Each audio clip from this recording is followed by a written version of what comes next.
1, 2, 3.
It's a beautiful day, a little windy, it's beautiful as the Russellville Cyclones have come to Vilonia.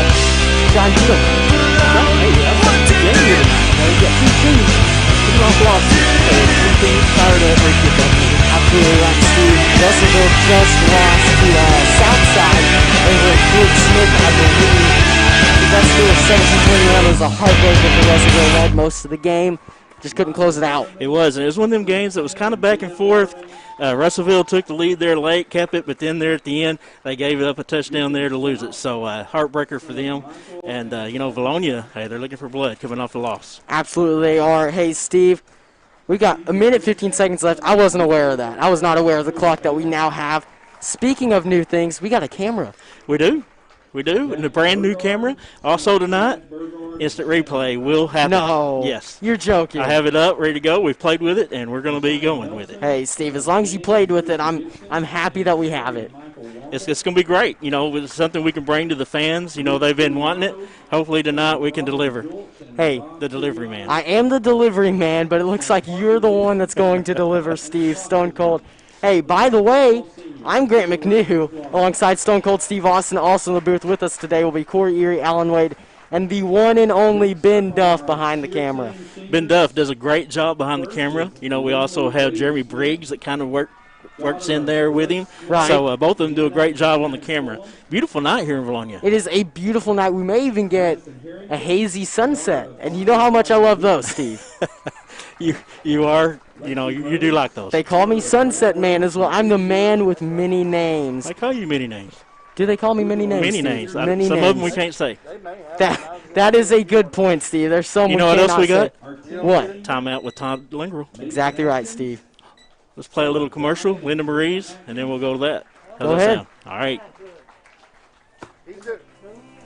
Linda Marie's, your one-stop shop for fabric, makeup, jewelry, fall decor, and more.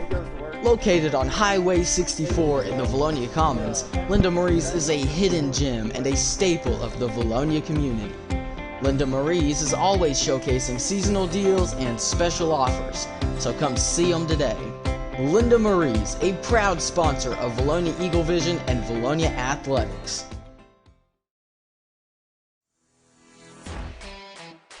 DNN Construction has been a proud supporter of the Vilonia Eagles as a locally owned and operated business since 2011. For any commercial, residential, and remodeling needs, be sure to call DNN Construction at 501-796-6316. Once again, D-Men Construction is a proud supporter of Vilonia Eagle Vision and the Vilonia football team. Go Eagles!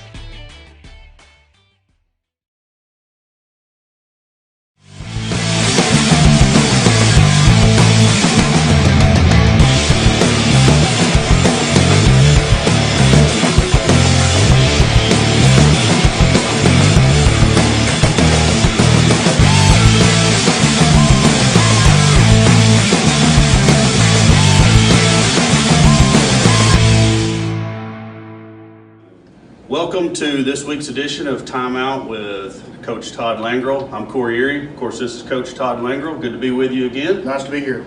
So, went down to Maumelle last Friday night. Came up a little short of what we wanted. Hard-fought game. A lot of things looked good out there. Some maybe not as well as we'd like. So, we're going to visit about that a little bit and then talk about the upcoming game with Russellville. So, like I said last Friday, tough loss. Looked like we had our chances at times and just couldn't quite get over the hump. Give me your first thoughts on the game. Well, I'll speak real quick on that. It's a couple plays on defense. We had a 1st and 20, and they threw a great ball, 40-yard pass. They wound up scoring on that drive, and later on in the third quarter, we had a 3rd and 11, or third, and I'll take it back, it was 3rd and 19, and just made a perfect pass and went ahead and scored on that. So the game comes down to a couple plays defensively, and we came up short. We were in the position where we were supposed to be, but maybe our eyes wasn't right as good as they needed to be, and they made a play and we didn't. Offensively, there were breakdowns in a lot of different areas. We had we had 4 turnovers, which is no good. You can't win ball games having that many turnovers, but there was breakdowns in all of those plays. It's either a bust in a line, our offensive line protection, or receiver running the wrong route, or just a lot of different things. So we've got to get that shored up. So, first loss of the season. How do you bounce back from that one? Well, we want to win every game, but it's on a coach's level or on my level. It's not about the wins or loss. It's about winning the next play. Mm-hmm. And if you win more plays than your opponent, you're probably going to win the game. And that's where we've kind of concentrated this week, is shoring things up, making sure we're doing what we can and we have control of, and go from there. So defense, you talked about it.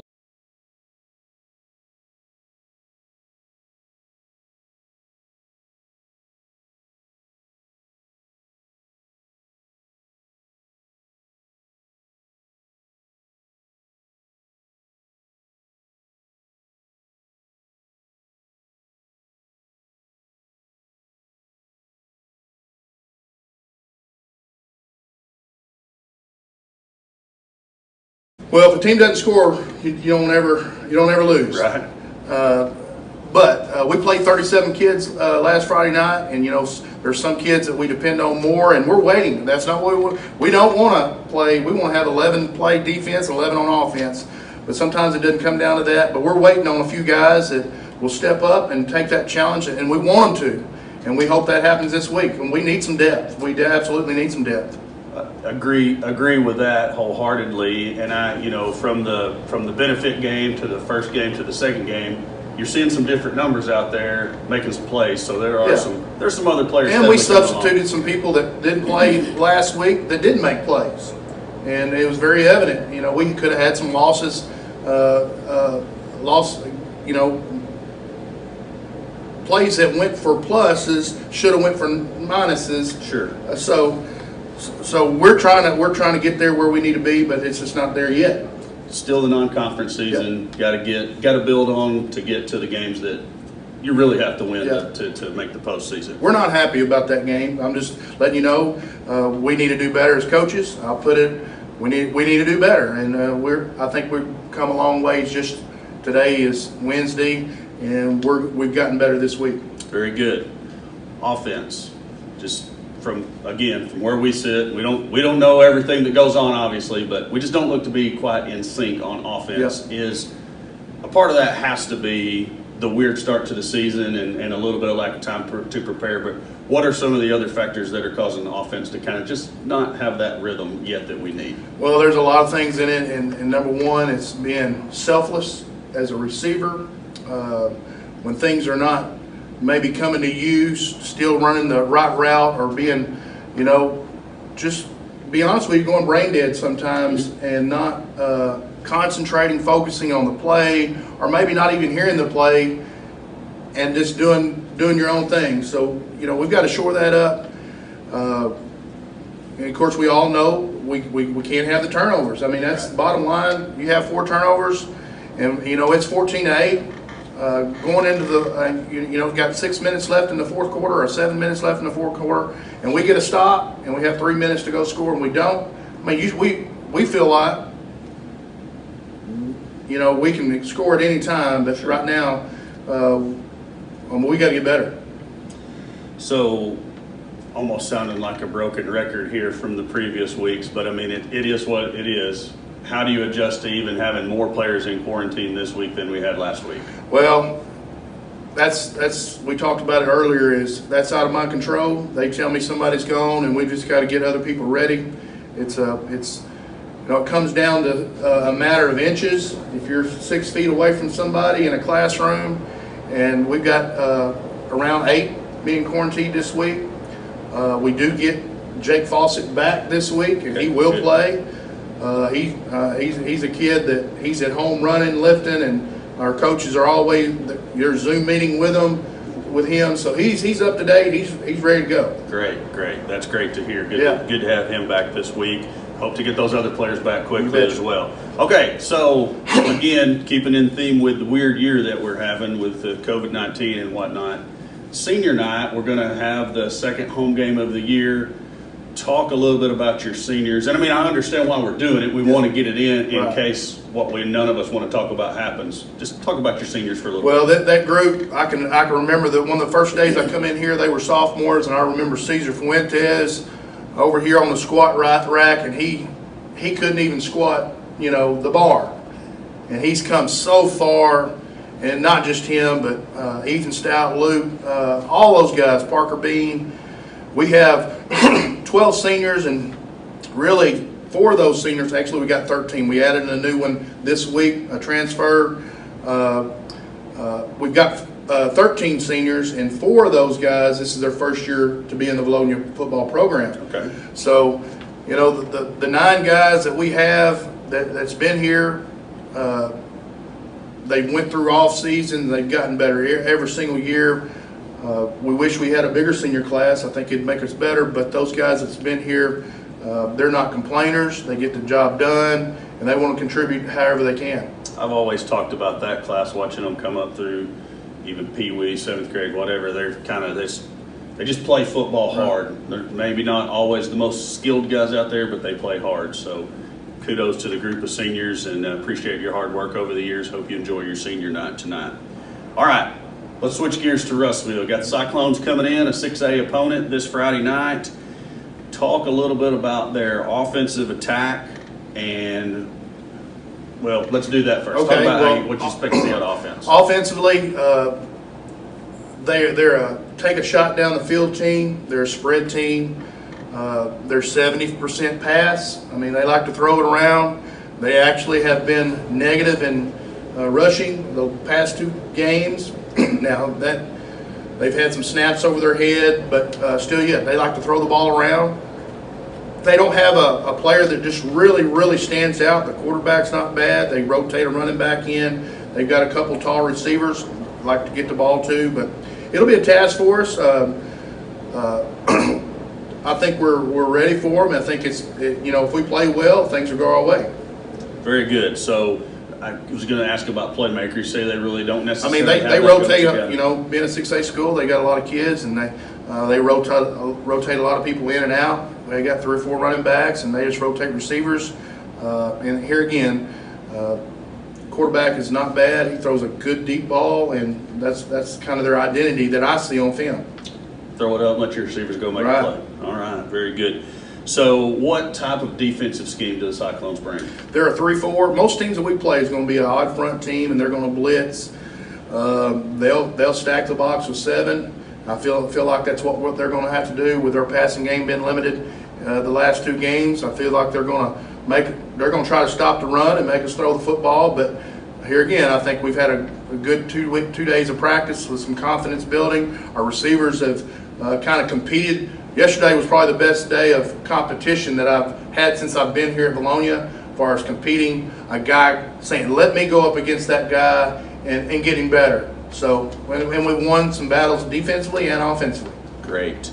Any certain guys out there on the Cyclone defense that we got to know where that number player is? I don't think so. I mean, they look very similar to us, to be honest with you, and you can't, you just can't pick out one that is noticeable over the other. Okay, good. Hey, I like the matchup. I like everything I've heard about it so far.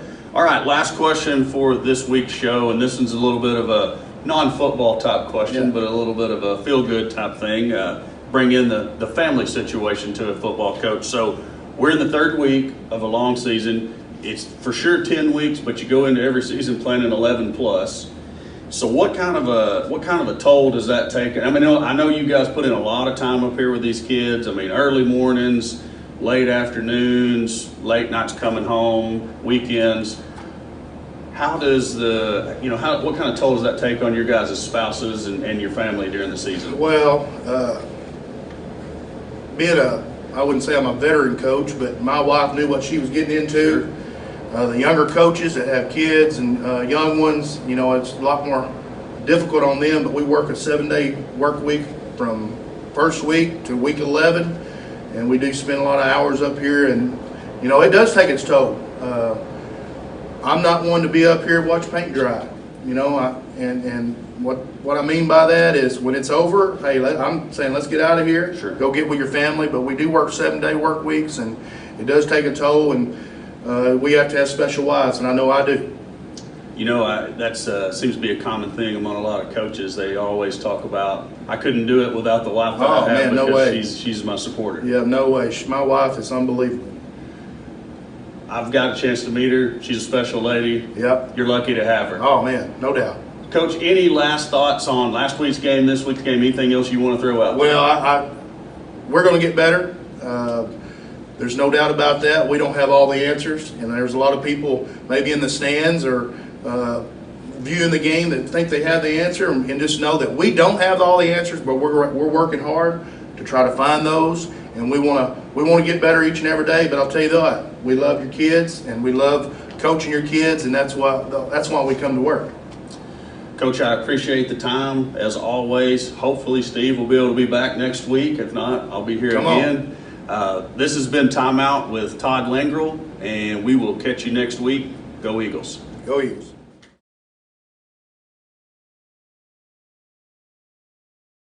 About retirement, investments, and your money? Join Vilonia native Chad Roller and the rest of the Gen Wealth team for the Get Ready for the Future show, Saturdays at 10 a.m. on 103.7 The Buzz or 102.9 KARN.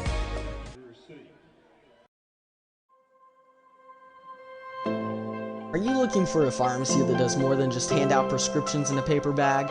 A pharmacist that knows you and your family members on a first-name basis? Well, Vilonia Family Pharmacy is a good neighbor pharmacy located in the heart of Vilonia, offering personal, thoughtful care to its customers. Visit or call today at 501-796-2204 and see why they are so locally loved and trusted. Number 59, and Kristen Bishop, Yo. number 63. And Steve, we're back. Steve, this Russellville offense has been nothing if not stagnant the first 2 weeks of football, Steve. They have been.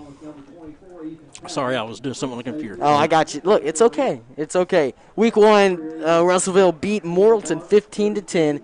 A good win for Russellville. However, the offense not able to do much on the productive side. Alan Wade's playing with his microphone right now. Russellville is a team that, there's really not a standout. I mean, they're a good team. They play as a team. Right. But you really don't have that one player that you can say, hey, we're going after him. We have to stop him. It's really not that with Russellville. I mean, they're an all-around pretty good team. You're exactly right, Steve. But you got when you play Russellville, you got to expect to see a lot of passing plays. They're a team that likes to sling the ball wherever they go. That's it. And, our defense, our corners have got to be there. I mean, they got to stay with them, to disrupt them passes, hopefully come away with the interception. I have a prediction tonight. Oh, you do? Josiah is going to make an interception, and he's going to run it back for a touchdown. So you expect a pick six from Josiah Nelson? Yes. See, that's a bold prediction. And I agree, but I feel it. Wow. Maybe we need a new segment called Hot Takes with Stone Cold. I like it. You like it? I like it. Look, Maybe we have to work that in. We'll have to work in it. We'll give you 3 minutes for you to say something crazy it might happen. It might happen. It could. It could happen, Steve. Hey, Braden Whitford, the Cyclone quarterback, Steve, this season, has a total of 539 yards and a 500 completion percentage. Wow. That's not bad. It is not bad at all. The big numbers that pop out, though, only two touchdowns, and 3 interceptions. Wow. That's it? 3? 3. Nice. One more than his touchdowns. Yeah, well, hopefully that'll change tonight. That puts his QB rating at 68.9 on the season. Bump that up 0.1%, and it's pretty nice. That's it. He's went against some pretty good defenses, so that's a good quarterback for him. You're exactly right, Steve. His number 1 receiver, volume-wise, is going to be Brady Burnett, who has 198 yards on the season. Wow. As a receiver, 198 yards, averaging 16.5 a reception. So, Grant, would you say that would be his go-to man? I would have to say that's his go-to man. After him, it'll be Gavin Graham, of course, the junior. Gotcha. He's at 182 yards with 7 receptions. So, the first one's a senior that you talked about. Yes, Brady and then Burnett. The junior. Okay, gotcha. Number 15, Brady Burnett. Number 8, Gavin Graham. Expect to see a lot of those two tonight on the outside and on the inside in the slot. Another big guy, Steve, will be Caleb Gray on all-purpose yards, and you're not going to see him on offense or defense killing everybody. Well, you might see him on defense. I don't know. I didn't see him on defense. He may be on there. But on offense, that's not where he has his impact, Steve. It is on special teams. One of the better returners you're going to see, Steve. So he's a threat. If we kick off, he's a threat that can take it all the way. You're exactly right. Our special teams have got to be special tonight. You're right. Yeah. I think they're up for the task. I just lied to you, Steve. He has 107 receiving yards. Why do you lie to me, Grant? Steve, I like to mess with you. Man. I like to mess with you. You know that. You do. You enjoy it. Speaking of messing with people, Steve, today I lost my keys. You did? I lost my keys. Have you found them yet? No, I haven't found them. Corey thinks he knows where they are. I don't think he really does. Was he around you at any time during the day? Corey was not even close to me at any time during the day. And I bet he does not know. The closest Corey was to me was I was close to his daughter at one point during the day. I saw his daughter during the day. You might want to stay away from her. Look, me and Corey we're birthday pals. I saw his daughter during the day. I said hi. She said hi. Did she have your keys? Look, she said she didn't. Corey, could you asked, question? I said, look, did you take my keys? She said no. Corey's not having a great time right now. Let's talk about Vilonia. What we got to do tonight to win? Steve, we have to be much more consistent throwing the ball to win the game. We do, and but I think Austin. I think from what I hear, they've had a good week of practice, so I think he's going to be on tonight. I think we're going to see him ready, and he's going to be he's going to throw some bullets and to the receivers, and we got some speed out there. So hopefully we'll see some touchdown passes tonight. We haven't seen that this year, so let's get it going. Yeah, I think you're exactly right, Steve. As long as they worked on timing a whole lot more than they have in previous weeks, timing and conditioning, as well as a couple other things. You've got to expect Austin Myers to have a good night, especially the way he's played the past 2 nights. He's got to be thinking he has to perform. That's it. Then if we get Austin going, get that passing game going. Watch out. We have Seth Kurt back there. Prime time That's Kurt. Right. Prime time. Let him take off, and he's unstoppable. You're exactly right, Steve. He's quite possibly the best running back in the 5A West. So when we look at Russellville, do they have players that go both ways? Do they have players? I'm almost 100% sure they do. They do? Okay. They're a 6A school, but you have to have players that go both ways right now with the whole coronavirus situation. Yeah, well, and that affects, we haven't talked about that, but that affects the game a lot. The coronavirus situation. You don't know which team you're really getting. You're right, Steve. A lot of these matches, they're not competitions of who's usually a better team. It's Who's stayed healthy? Who's been able to stay away from other people outside and in school? You know, I think we're going to see a lot of collisions out there tonight on the football field. Oh, no, Speaking of collisions, Oh, no, we Steve. have a commercial. Conway Collision Collisions. is one of our sponsors, so let's hear from them.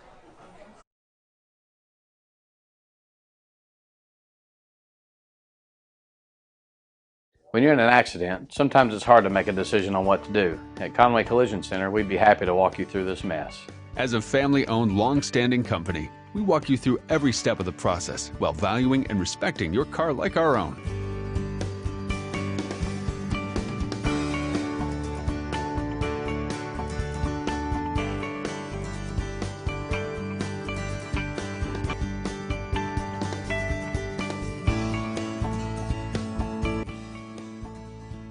We'll treat your car like our own.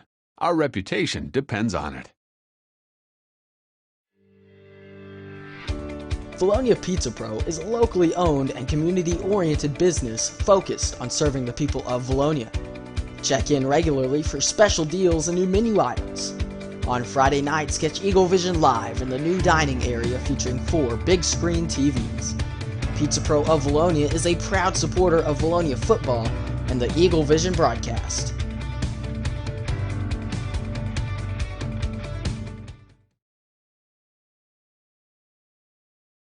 About retirement, investments, and your money? Join Vilonia native Chad Roller and the rest of the Gen Wealth team for the Get Ready for the Future show, Saturdays at 10 a.m. on 103.7 The Buzz or 102.9 KARN. All right, we're back. We are back, Steve. Hey, let's go ahead and take a second to talk about this Vilonia Eagle offense. Austin Myers so far hasn't done great. He's got, I believe, 2 touchdowns and 5 interceptions while being sacked 1 time and a whole lot of pressures. I said, yeah, but, I think let's talk about the offensive line. He hasn't had time really to set up. He's been pressured. He's had to get out of the box. He's had, to scramble a little bit. It's thrown off his passes. So hopefully we can see that offensive line hold them defensive players back, give him more time back there to pick apart the defense. We saw the coaches try to game plan for that last week against Maumelle. Didn't quite work as well as they wanted, but they did have a lot of designed plays for him to roll out and throw the ball on the run. Yes, and like I said, if the offensive line can give him time, he can pick apart that defense. And we've seen it last year. We're yet to see it this year, but I think this is the game he's going to turn it around. Steve, I would have to agree with you. I don't think we see 3 weeks in a row where Austin Myers isn't at his all-time best. And He's last week was a pretty bad week for Austin Myers. And it's the first road game. So, that's got to throw you off, too. First road game, and you're we're playing. back at home in the nest. So, hey, it's good to be he's back. going to be on. It is good to be back. Senior night, these seniors are going to be wanting to show them, the best that they've got. So, I don't know if you know, but they moved senior night up in fear of, not having the whole season. Hopefully we will, but just in case, they moved senior night up till tonight so they could get that in. Right, a little bit of a premature senior night, if you will. Exactly. Hey, but nonetheless, it's an important senior night as people are sneaking by. A little bit more difficult than they're making it, but it's an important senior night, Steve. Yes. You've got to come out with full intensity because, hey, on the schedule, this isn't your last game. That's it. But it's more real than ever that any of these games could be your last game. So, you have a lot of family here tonight, too, that have come for senior night. Sold out, It's not really sold out, but technically it is. Technically sold out, 900 tickets as opposed to the 1,100 last time around. Only can do 60% capacity for the stadium with the COVID thing. So, there's a lot of fans here, and, it looks like they're obeying the rules. They're masked up. They're social distancing. Steve, tell me, is there a student section? Haven't seen one. There is a little one. Hey, you love to see it. Yeah, well, let's hope that, they're obeying the rules down there, too. They better be. Hey, they've got one Principal Miss Sullivan down there. She she'll might be get small, on you. but she'll get you. Yes, she will. You better be scared of her, Steve. I kind of am sometimes. Hey, I don't break the rules when she's around. Do you ever break the rules, Grant? Steve, You just lose your I keys. am the rules. You just lose your keys. I do lose my keys. I am known to lose my keys from time to time. Well, hopefully you'll be able to find. Did you get another set? Do you have another set? I do. It's actually in my pocket right now. You want to see it? Not really. Well, you But don't I'm want to sure see you're my going keys? to. Yeah. Awesome. my keys. Let's not lose those. Well, Because hey. I don't think there's another one. I was actually told not to keep my keys in my pocket anymore because I lost them. But hey, I am the rules. You make the rules, don't you? I do. But again, it's senior night here. Beautiful night for football. You know, we've got. It's not. I wouldn't say cold, but it's cooler than what it was. Hey, it's starting to feel like fall, Steve, and that's exciting. We got 10 minutes to go before kickoff. Let's talk about our sponsors that we got this year. Hey, go ahead. We have Conway Collision. We talked about them earlier. On board with us this year. They'll Pizza fix your Pro. car. We have Pizza Pro right over here. So good. You know, Matt Bradford. Hey, they've got that dining area now. They do. I'm not sure if it's quite open yet, but it's getting there. I'm sure it's about there. D&A Construction has been with us for as far as we can remember. I'm not sure what was going on down there. Vilonia Family Pharmacy. Again, this is our second year with us. We appreciate them. Great drugs. Steve, yeah, you're exactly right. Hawks Homes. Wow. Hawks Mobile Homes. Hey, great people. Great people and great homes. Have you ever been in one of their manufactured homes? I have been in one of their manufactured homes. I'm talking like They're mansions. nice. Well, I don't think there's a better word to explain that. Exactly. Gen Wealth Financial, second year with us. Chad Roller, get ready for the future show. Have you ever listened to that show on Saturday mornings? You know, I haven't. I'm big into Dave Ramsey right now, but Well, I've got to work on a it. young man like you should listen to that. They can teach you a lot financially. Hey, I'll take a listen.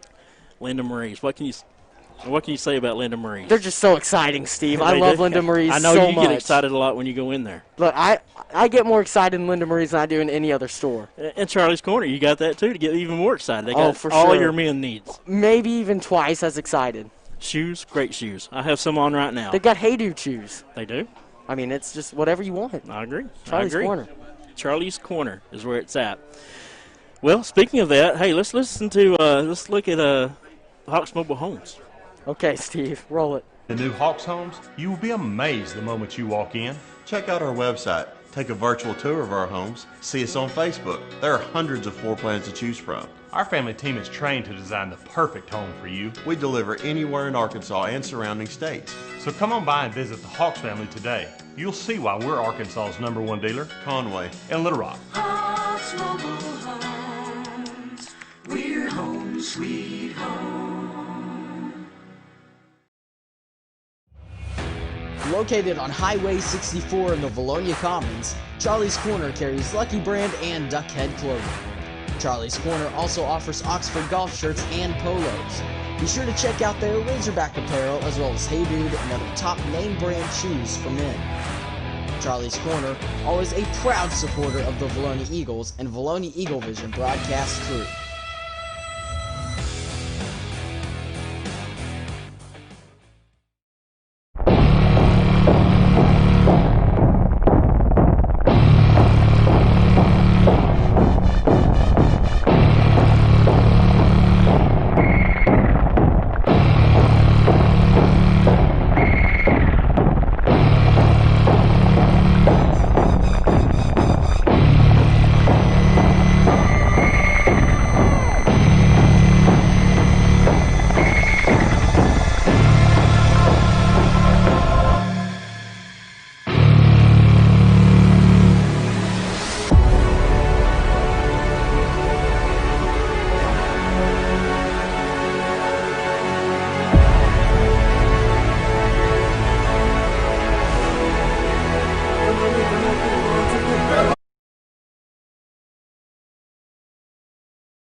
Welcome, Vilonia Eagle football fans, to Philip D. Weaver Stadium, Week 3.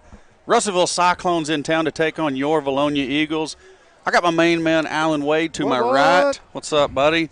I got Steve, Stone Cold Steve Austin. We moved him down a little ways. He's to our left. Y'all flip spots. It's kind of got me a little bit messed up. Got Ben Duff out on the camera, and Grant McNew will be live with your sideline reports. We are full strength for our broadcast. Back in action, all of us. Thank goodness.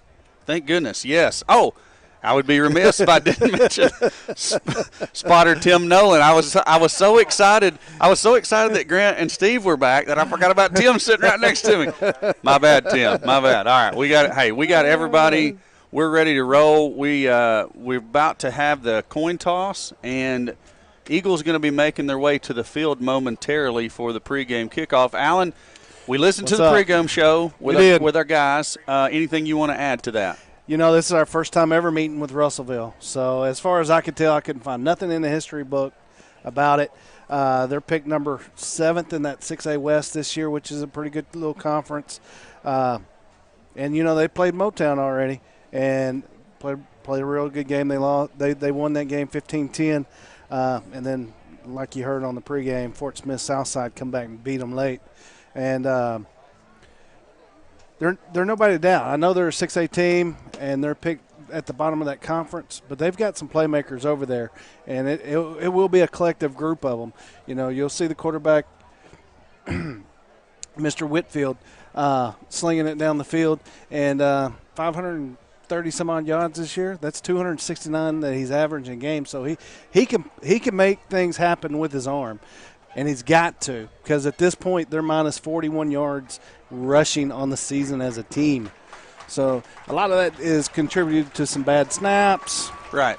You know, when we was looking at the score last week with the Fort Smith game, we seen a 4 spot for Fort Smith Southside, and that was because of some bad snaps after we watched some film.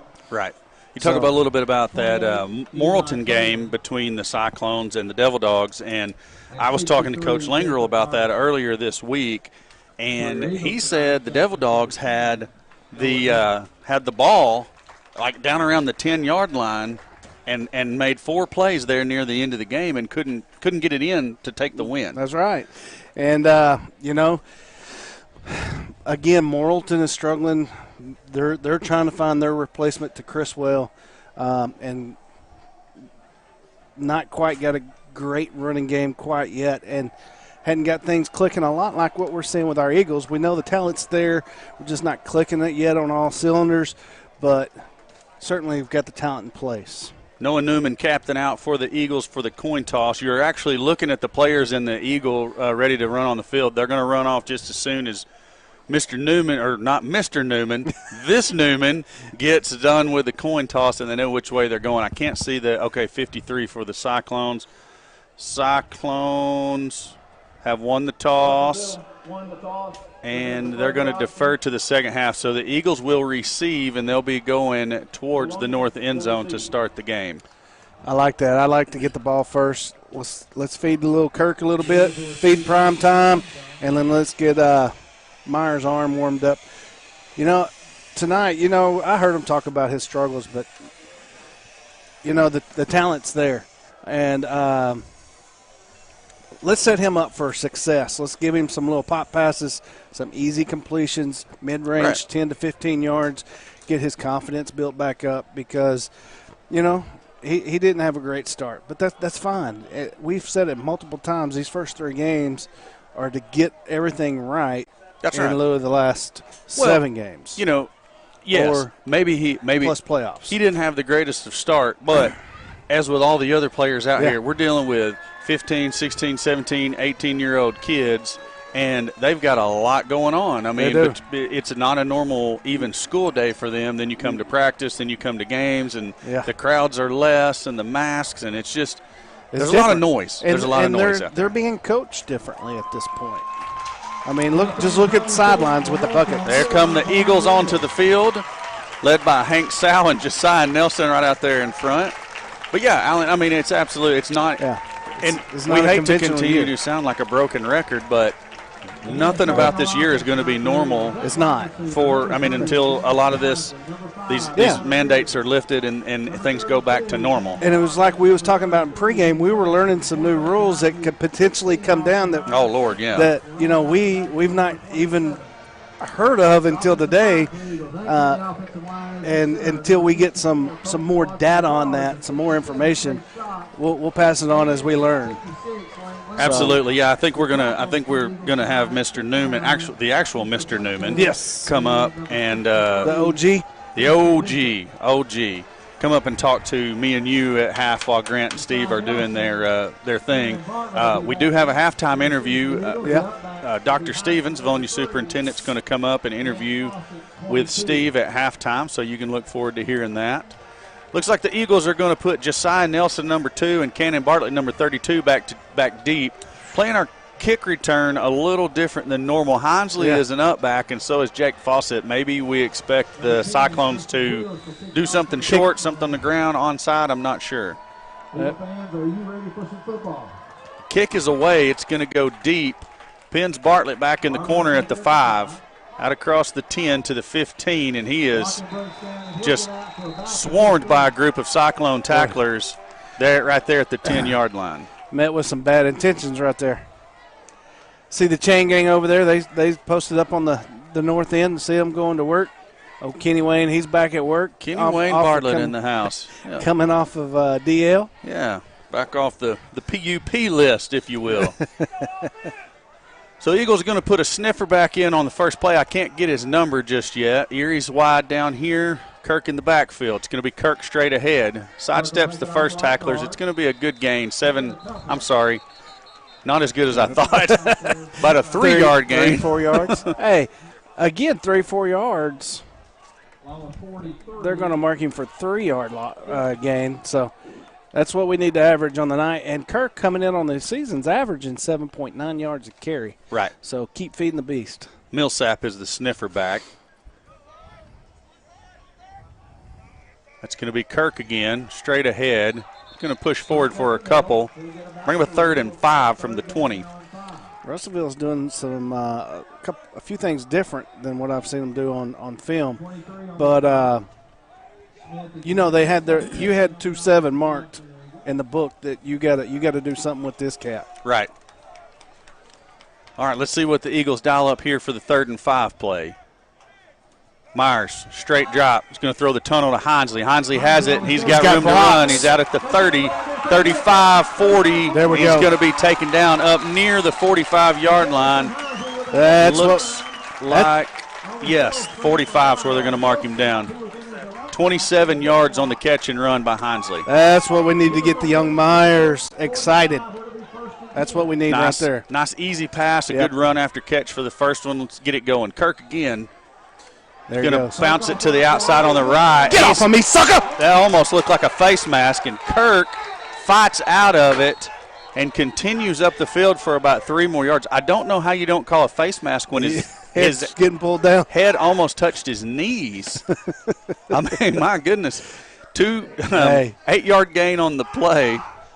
It's going to bring up 2nd and 2. Eagles looking to go with a little bit of tempo. Millsap is in motion.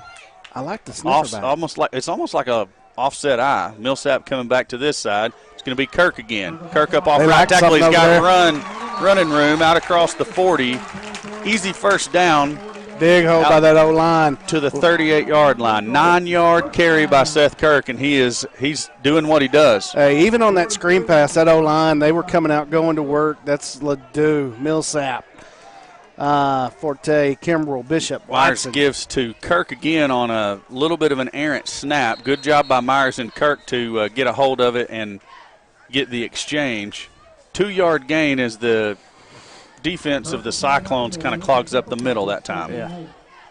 And maybe the way that they're doing that, like we always talk about, that middle is about to be wide open on some play action. Yes. And I know Coach Sweeney is seeing that. He's probably licking his chops for when we exploit it. Myers going to throw quickly out to Bartlett. Bartlett with a good block by Kirk. Gets up to the 30-yard line. Kirk completely destroyed the kid he blocked right there. Yes, he did. Hey, and that's what makes. Did you get a replay on that, Steve? Yeah, Steve's got the replay going. Kirk destroyed that kid. It was a great block. And that's what makes those kind of plays work, is when those receivers go to work for you. 3rd and 3. Myers surveys what the defense is showing him. Has the ball. He's going to give to Kirk again off the left side this time. Plenty of room at the 20, the 10, the 5. Touchdown, V-Town. And nothing. They're probably gonna call a hold out there on one of our receivers. Yeah. But the Prime other thing, time has come to play. Now the thing that's disappointing about that, at the end of the run, it was a horse collar type tackle almost. Oh, and they called out the number over the speaker. Usually they don't do that. But anyway, I knew that's who it was going to be on. I wasn't going to say it. But it's kind of like the first holding call on Erie last week in Maumelle. Yeah. We went back and watched the tape. Coaches went back and watched the tape. It's kind of one of those that they're going to catch that receiver on the first big run almost always for, maybe it is. And So, the hold came from like either the umpire 19. or the back judge. It come from the back judge. I Okay. seen the flag come in. Yeah, it was. The result of the play is going to be 3rd and 1. Yeah. After the penalty's marked off. It's going to be McCool. Good to see McCool back in there. He powers forward for 2, gets the first down yardage, and Eagles will have it there at the 26-yard line. Man, good job. Keeping the chains moving. That's a good play. So we had been wondering where McCool had been. I found out he had a bit of an injury. He's just coming back off of that injury situation. He's ready to go now. Yeah, he's a good 1-2 punch with Kirk back there in that backfield. It's going to be McCool. Not much doing off the right side there. He had Millsap out there leading for him. Fawcett checks into the game. McCool's going to check out, so the Eagles are going to go empty backfield. Oh. I say empty, but yeah, we hadn't seen still this have much. still have the sniffer back there. Well, we ran the first 4 plays against Greene County Tech empty set. Did we? Actually, Bartlett goes to the backfield. Fawcett in the Okay. slot. This is extremely interesting. We have not seen this. No. Look how tight Russellville's creeping up to the line. I mean, they're expecting run all the way. Yeah, and everything's one-on-one. Myers going to give to Bartlett. Bartlett's hit at the 25, falls forward for a yard or 2. I believe they're going to give him the 24. Or I'm sorry, yes, the 24. Yeah, bring up 3rd and a long 8.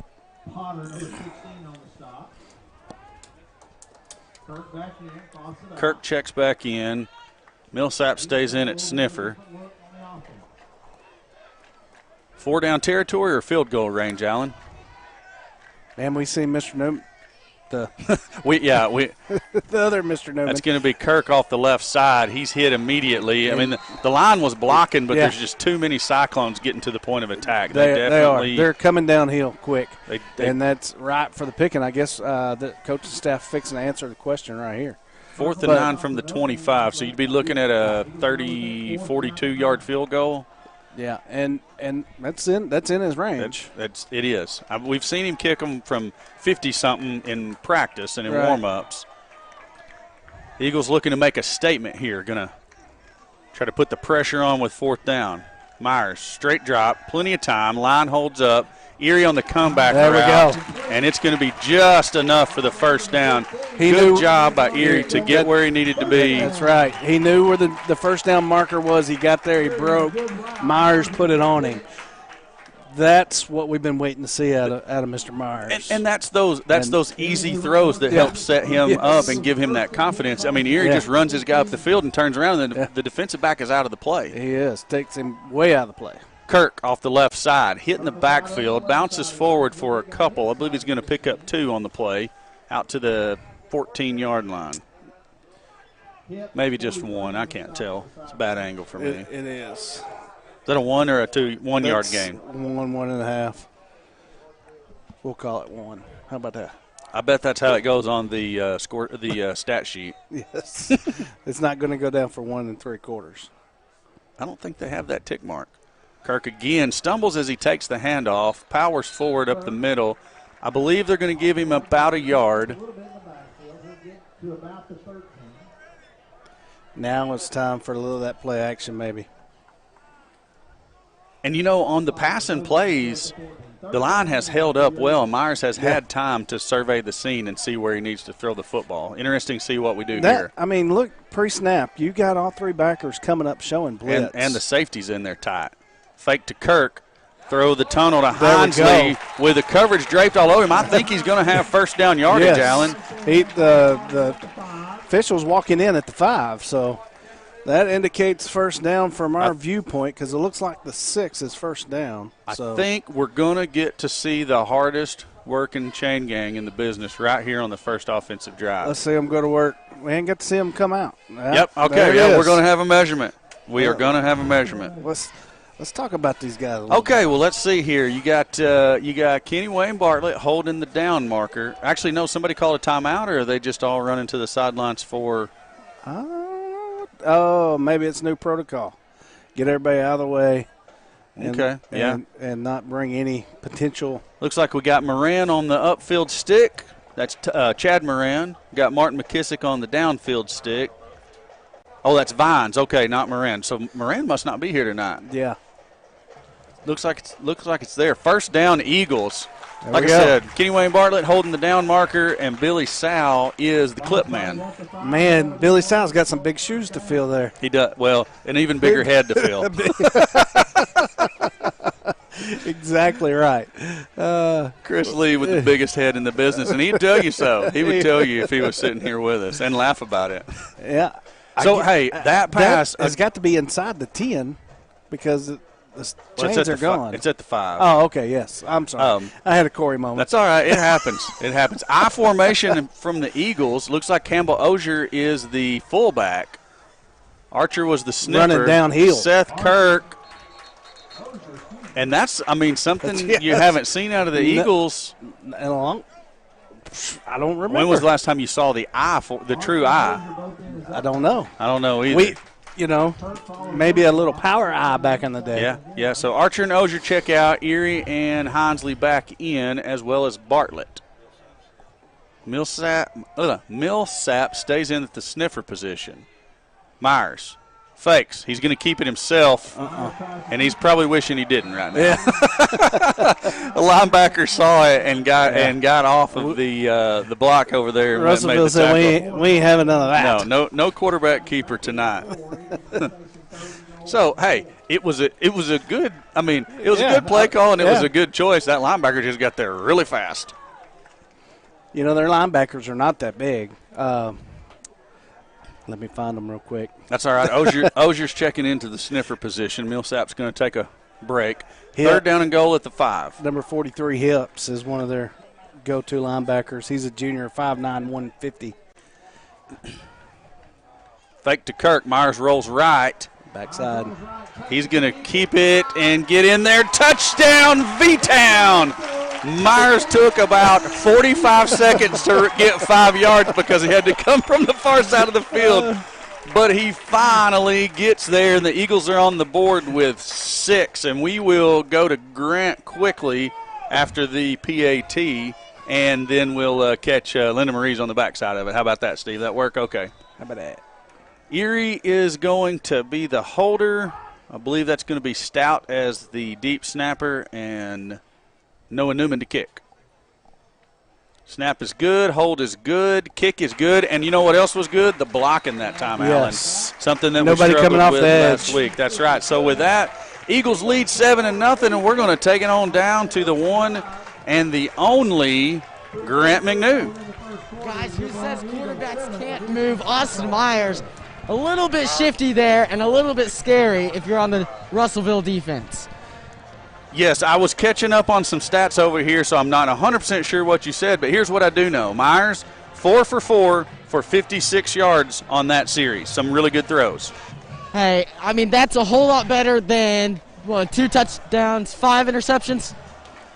Yes, I believe that, yes. I'm not sure. Yes, it is. Okay, Linda Marie's. Linda Marie's, your one-stop shop for fabric, makeup, jewelry, fall decor, and more. Located on Highway 64 in the Vilonia Commons, Linda Marie's is a hidden gem and a staple of the Vilonia community. Linda Marie's is always showcasing seasonal deals and special offers, so come see them today. Linda Marie's, a proud sponsor of Vilonia Eagle Vision and Vilonia Athletics. Back for the kickoff. Newman's going to kick it away to, looks like they've got number 15. It's either 15 or 13. Hard to see from here back deep. Newman sideways kick. It's going to bounce at the 11. 32 has it. He's got a lane up the middle, and somebody better make the tackle, and it's none other. Nope. That's Jaquel. Was it? I believe, yes, that was Jaquel. Okay. I thought it was the headhunter, but it was Jaquel. Man, they both have that 2 on their jersey, and their build is so similar. It's hard to – I get them confused all the time. And they both have a 2. That's what I said. Oh, I wasn't listening to you. He had a Corey moment, I guess. I had another one. I'm not sure why we're calling it a Corey moment instead of an Allen moment. Jake Fawcett back from quarantine out here on the near side cornerback. Screen played. Lovelace was getting held. There's the flag. Ooh. Convocation of Eagles led by the headhunter coming in there laying the lick at the end. Boom. Yes. Looked like a late block as well, but. Well, Lovelace had fought off his original block and was going to go hit the receiver as he was making the catch, and they had his jersey. So good pickup by the officiating crew there. And, oh, wow. Back 10 yards. Yeah, some of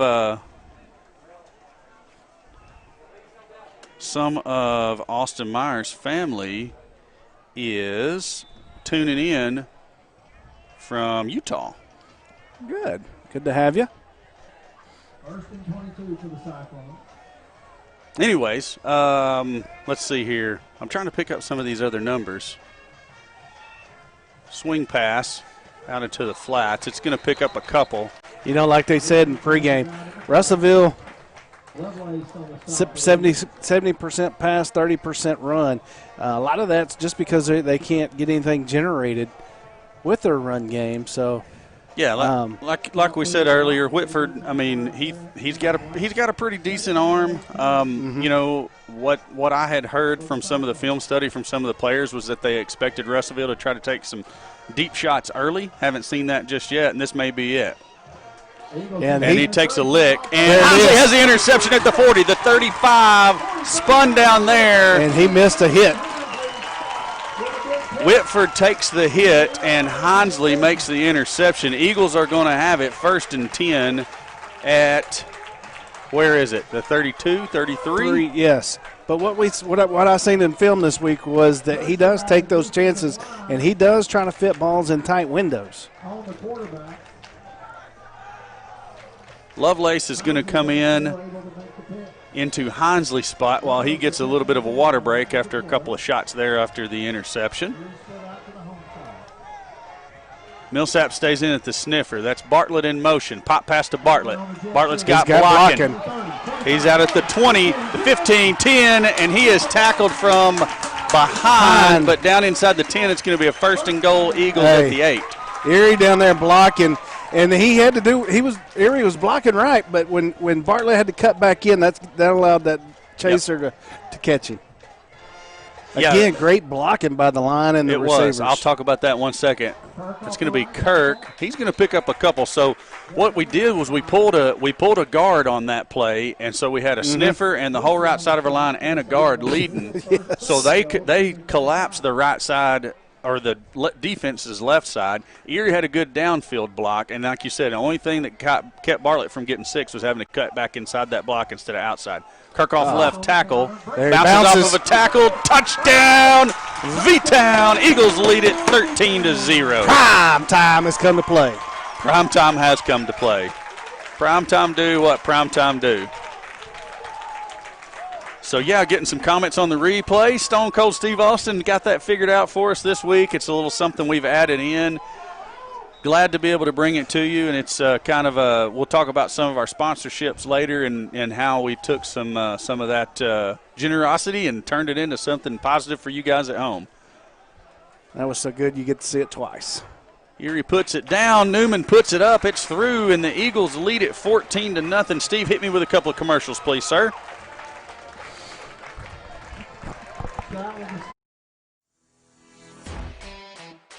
D&N Construction has been a proud supporter of the Vilonia Eagles as a locally owned and operated business since 2011. For any commercial, residential, and remodeling needs, be sure to call D&N Construction at 501-796-6316.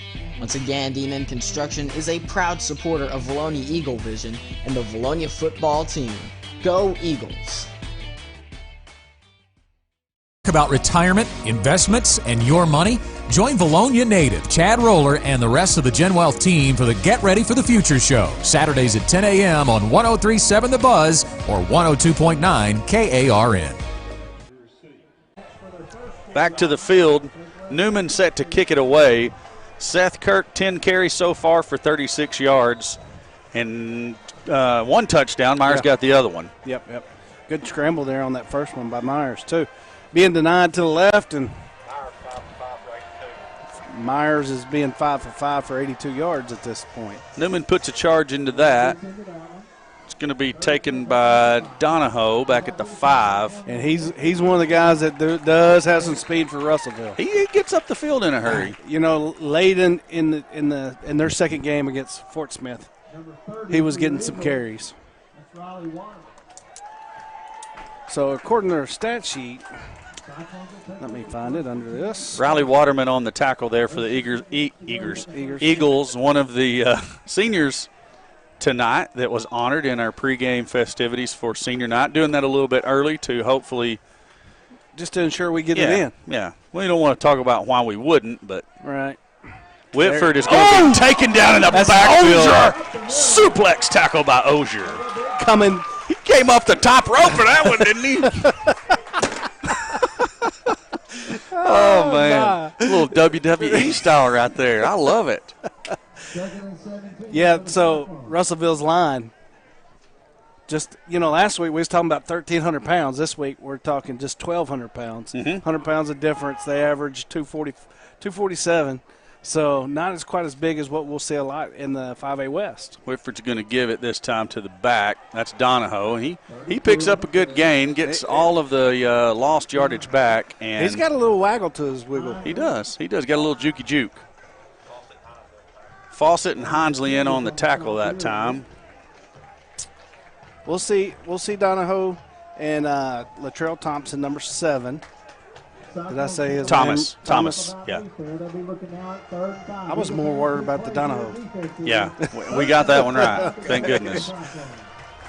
Oh, yeah, I forgot. It's Ozier's birthday. Whitford pump fakes, throws over the middle to a wide-open receiver. Fawcett couldn't make the tackle. That's going to be Brinsfield, Childers, and Hinsley on the tackle that time, but not before the Cyclones get a first down. It's Ozier's. That's their first down of the game, coming with 40 seconds left in the first quarter.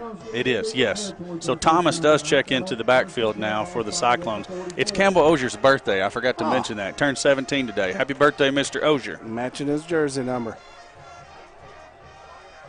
So Whitford's going to have Thomas in the backfield with him. Gives to Thomas. Archer had a hold of him and slowed him down just enough for the rest of the defense to get there. Not before a 2-yard game. It'll bring up second down and 8. Glad Steve is back. He's ASU's #1 fan now. Did you see that, Steve? Linda Gillum. Steve is not appreciative of that comment, Miss Gillum.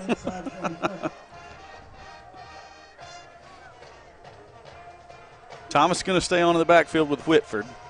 And he gets most of their carries. It's going to be Thomas again, right up the middle. And the thing of it is, you're going to have to get a hand on him before he gets to that second and third level. Exactly. It's bad when Hinsley and our safeties are back there making the tackles. Looks like that is going to be the end of the first quarter. Let's take it down to Grant real quick and see what he has to say about the Vilonia Eagles and the Cyclones in that first quarter of action. Guys, in that first quarter, you saw the Cyclones try to take advantage of the same situation that the Maumelle Hornets took advantage of last week, attacking that middle post down there earlier in the first quarter. Unfortunately, they're not as good at it as Maumelle is. You saw Jameson Hinsley walk away with an interception. Yes, a good heads-up play by him, and Allen had just been talking about how sometimes Whitford will just take shots over the middle, hoping his receiver gets there. So if you're ready, you'll have an opportunity, and Hinsley seized it. Absolutely right. At the same time, though, you got to watch the running game of the Cyclones right now. They seem to be doing whatever they want to. Agreed. Thomas comes in, little change of pace from Donahoe, and he's picking up some big yards. So we're going to kick it back down here to the field, and we'll catch up with you here in just a minute, Grant.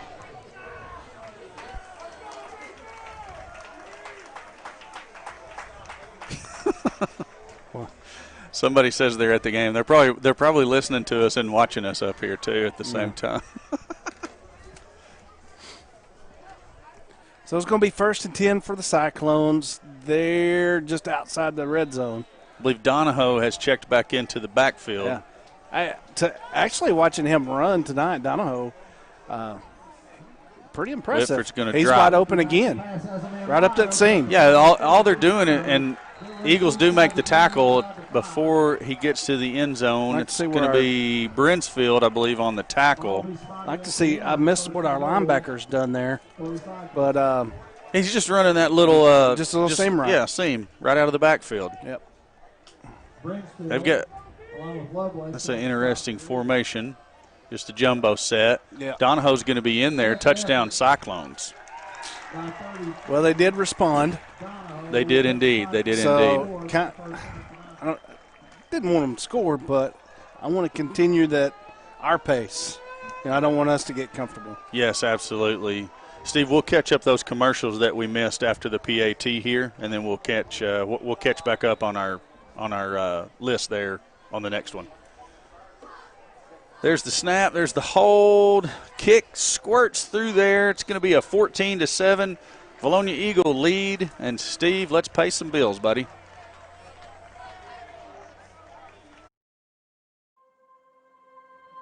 Are you looking for a pharmacy that does more than just hand out prescriptions in a paper bag? A pharmacist that knows you and your family members on a first-name basis? Well, Vilonia Family Pharmacy is a good neighbor pharmacy located in the heart of Vilonia, offering personal, thoughtful care to its customers. Visit or call today at 501-796-2204 and see why they are so locally loved and trusted.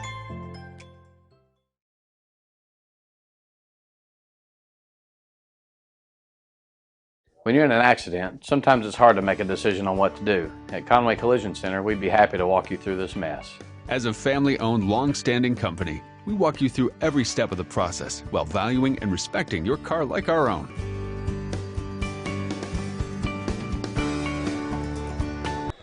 Back to the field, Bartlett and Nelson back deep. Fawcett and Hinsley on that second level. It's going to be short this time to Hinsley at the 21. Ooh, slips a tackle. Cannot slip the second one. He's going to pick up 5 yards, and Russellville's coverage game is pretty good, I must say. Somebody come down and just missed taking Hinsley's head off. I'm glad they did.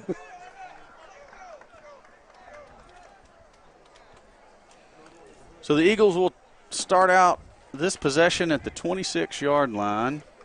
Going to continue with the sniffer back in. Millsap's going to play that position.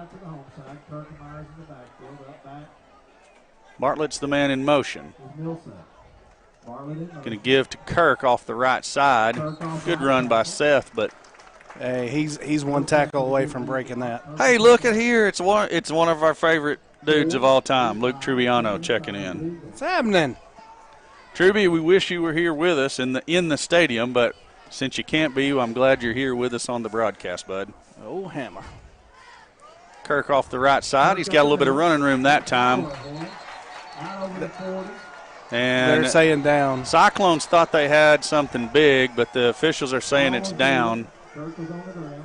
It's almost worth a sideline warning as many players and coaches came off the other side. And the Boo Birds come in from the opposing stands. As you would expect. Oh, yeah, I mean, absolutely. Either way, Kirk with a good run. He sets up a 3rd and short instead of a 3rd and long. He's one tackle away from breaking one of these.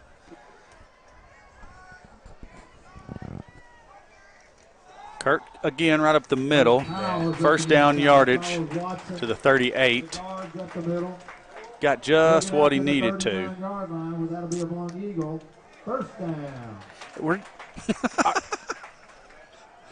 Miss Cawthon's wanting to know if Truby's doing his math homework. Yes, he is. Of course, but not right now. It's game time. Myers, quick throw to Bartlett. Bartlett one cut. does a good job. Just one what cut. kind of field vision is that? He sees that. I'm not saying this as a bad thing. Kirk whiffed on his block. He came back and got a chip on the guy, and Bartlett sees that and just sidesteps inside of it and makes it look like we planned it that way. Yeah. Wow. First down at the 50. Bartlett in motion again. Myers gives to Kirk. You know, mark him for 1. They are. I don't know if we're tipping our zone reads here or exactly what on these runs, but they're doing a good job. It's like the Cyclones know exactly where to be, and it's not letting Kirk. If he can get past that first level, that's when he does his damage. Yes, and that's what I was saying on the first couple of carries of the series. He's a tackle away from breaking. Pop pass to Bartlett. He's looking to get outside. He does. He's at the 40, the 35, tackled at the 30. Yes. First down, Bartlett, and that's going to be 19 yards on the run after catch. And, yes, that definitely goes down as a pass. I know most people – at first time you told me that, I was like, what? 21 yards on the gain. 21. Okay, I'm sorry. I said 19. My fault. Oh, I didn't – I guess I had another moment. Well, let's see. It was at the 49, and we ended up at the 30, so that would be 19, wouldn't it? I'm getting the numbers from the spot man. Maybe I don't know. Maybe we were backed up. I didn't know. My bad. There wasn't much there for Kirk. He's needing to catch a little breath here. Yeah, he's worked hard tonight. He's had a bunch of carries so far, 15 carries. Yeah, and had a big touchdown called back. He did, but went ahead and got it anyways. That's going to be McCool in the backfield. Bartlett pinches into the offensive line just a bit. Myers going to roll to his left. Myers is going to be. That would have been a hard pass to make across your body. Yeah, back to the middle. The backside away. The backside post was open, but he saw it because you saw him rear back, and then he thought, I don't know if I can get it that far, because Erie was down at like the 10 when he reared his arm back, so he would have had to throw it nearly to the goal line. Yeah, and running the other way against your body, it's good decision not to throw that one up for grabs. Lived to play another down. 3rd and 13.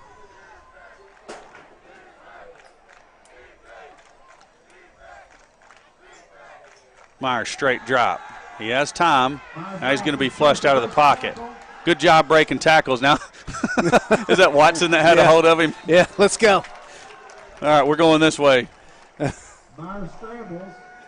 going to bring up 4th and probably where are they going to mark it? Madeline, are you messaging us from inside the stadium, or are you not able to be here tonight? Because I didn't know if you were not here. It's going to bring up 4th and 14 here. 4th and 14, yep. From the 35. It's going to be interesting to see what Coach Swinney has dialed up here. Empty set. Kirk's down here with Hinesley. Bartlett, Casper.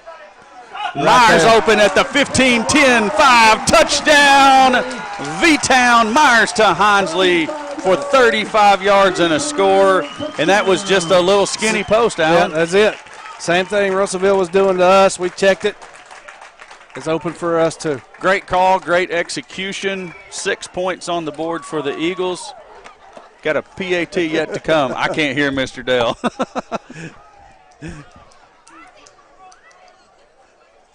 So Stout will snap it. Erie will hold it. Newman will kick it. Snap good, hold good. Kick is money. And Mr. McNew, how about that pass and catch and run? Corey, that's the connection we've been looking for all year long. Myers to Hinesley, we thought that would be a big one in the preseason, and it's definitely starting to become one now. It has. I mean, we kind of showed, or not showed, but we kind of gave Russellville a little bit of their own medicine. Just run something right over the middle and say, we know you're going to vacate, and we're going to score off of it. it's kind of hard to take your wide receiver one, and just kind of sneak him away from the entire defense, but that's what the Eagles just did. Yes. Yeah, Myers 8 for 8 tonight for 148 yards. So Myers starting off right, and that's what we need to keep our offense rolling. Hey, guys, 4 stars, question mark? At least. All right. Hey, we talked about it in previous weeks. That pass game is important to our run game. As you can see, early in this game, Russellville has dedicated themselves to stopping the run game. Why would you not if you'd watched film on us? Exactly. Yes. So Myers doing what he's got to do to back him up. And that's going to open some holes later for McCool and Hunter and Kurt. It is. And really the only time he's been pressured is on the sack and then on the rollouts. When he stayed behind his line has held up and done a great job giving him time to find receivers down the field. Newman knocks the fire out of that one. That's the bomb. Takes Donahoe into the end zone. That's going to be a touchback. And, Steve, we're going to play some commercials, my friend.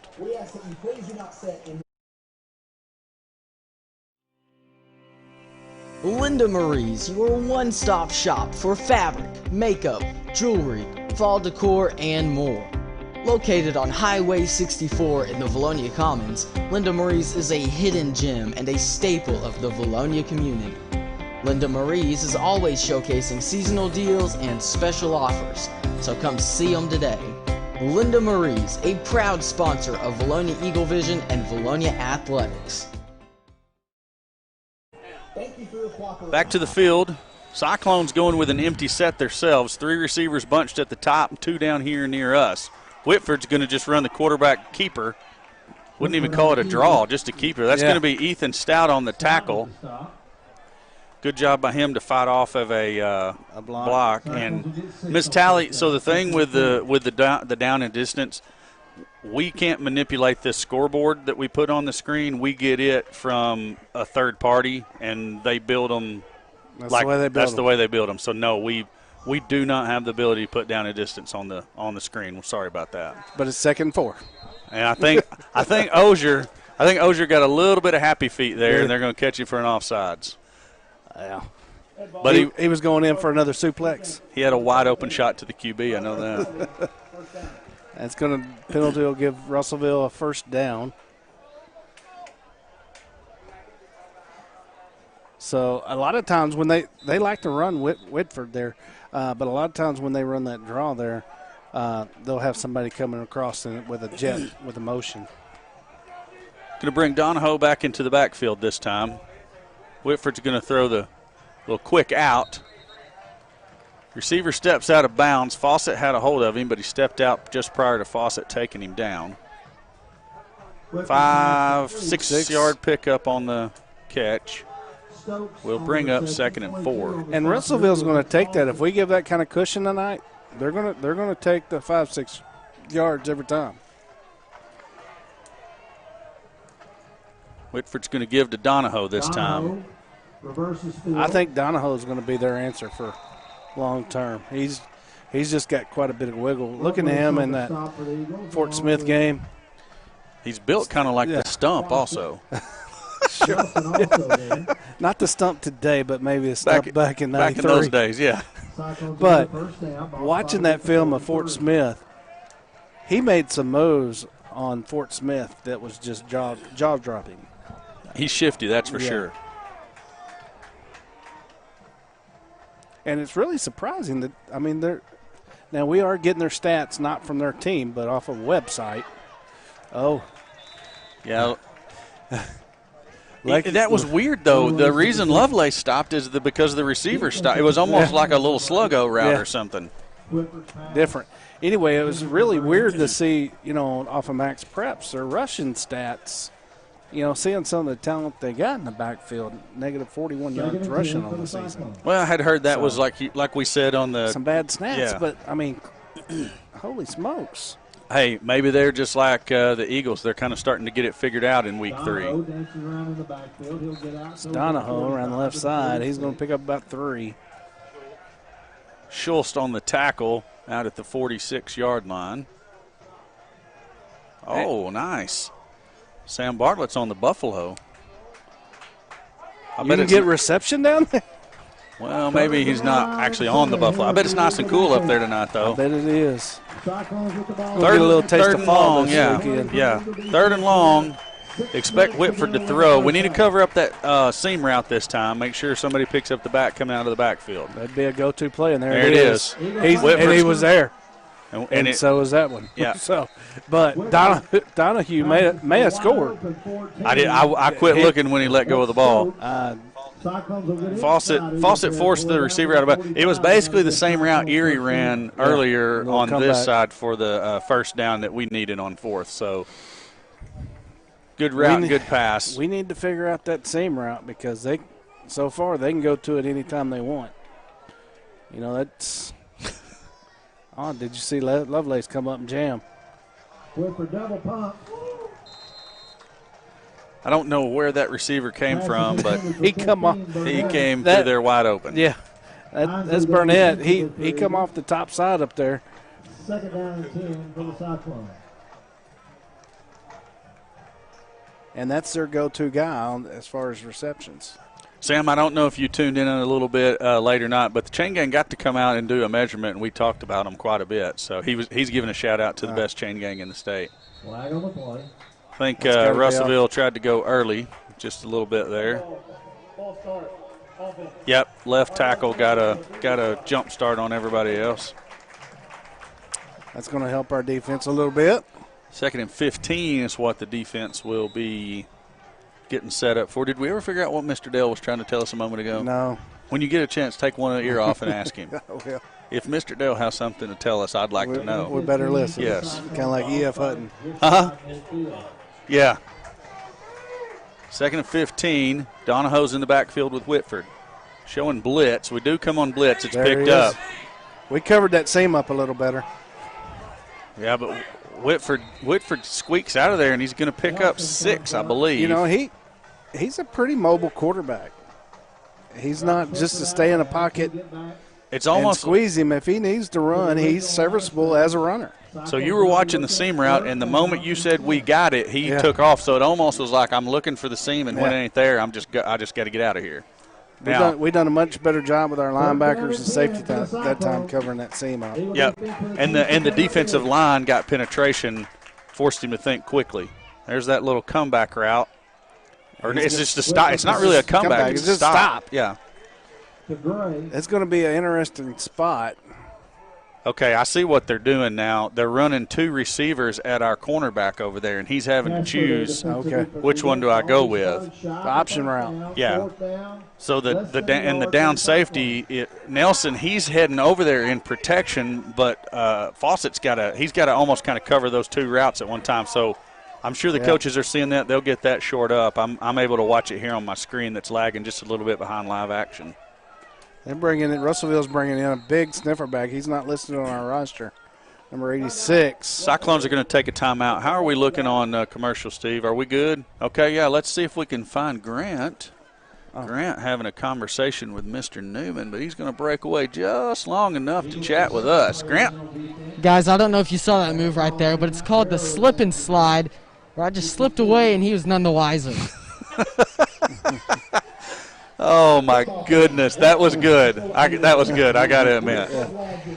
I am the delivery man, Corey. You are. Eagles defense looking at a 4th and very short. What do we need to do here? You got to stack the box. I think you go 5 defensive linemen, and then everyone else you're playing pass.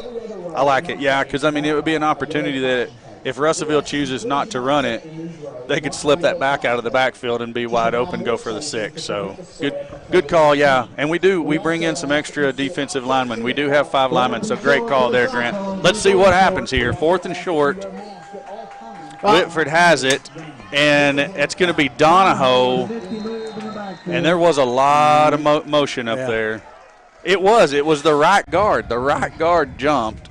Seen the back come up, and it caused us to jump. It did. Nonetheless, Russellville's going to pick up a first down. They keep their drive alive at the 30. Defense did a good job to stop Donahoe because he got outside and got a little bit of a head of steam before we could get anybody on him. Who slipped off there? Was that Bartlett come back and make the tackle? I didn't see. Whitford. throws wide of his intended target. That was number 14, Trenton Stokes. Yeah, that receiver on top of the screen was calling for the ball. Bartlett had him covered perfectly right there in his back pocket, so I think he was thinking he was going to try to outrun him. That's not going to happen. No. I got news for him. I don't know how fast you are, but you're not Bartlett fast. That was Nelson that time on the coverage. He did a good job covering that crossing route. You said not Bartlett fast. We're talking about not Kenny. There's that, and that's just a slant because that's Stokes coming out of the slot. Yeah. First down for the Cyclones.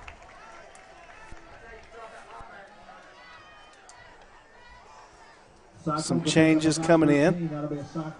Sal checking into the ball game up top as a safety. We got Lovelace. Who's this other cornerback? I think it's Brinsfield. Met in the hole by the linebacker. That was some pad popping action right there. I can't tell from here who got the best of it. Oh, I just watched it on the screen. Did you replay that, Steve? It's okay. I saw it here and it was pretty nice. It's Gwynn. Ben Casper and Jordan Gwynn coming up. That was Casper that met the back there. Okay. It was a pretty good lick. It's going to be Donahoe again, straight ahead. This time, who comes down and makes the lick? That's Ozier and Gwynn. Nice. The linebacker's coming to work. Schultz gets up off the bottom of that pile as well. Ethan, 25 is Schultz. Yep. Don't you be doubting me, boy. No, I wasn't. I was just looking at numbers, trying to give you numbers. 3rd and 2. See if we can keep them out. We'll have to stop them. You know, they'll go for it on 4th here, so we'll have to stop them twice. Donahoe again. Good job by the defense. It's going to be very close. Very close. And it's going to be a tough job keeping Donahoe out of the end zone.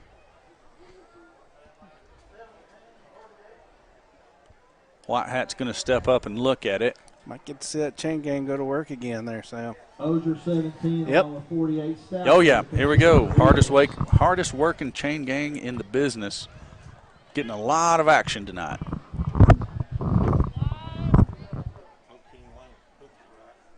Yeah.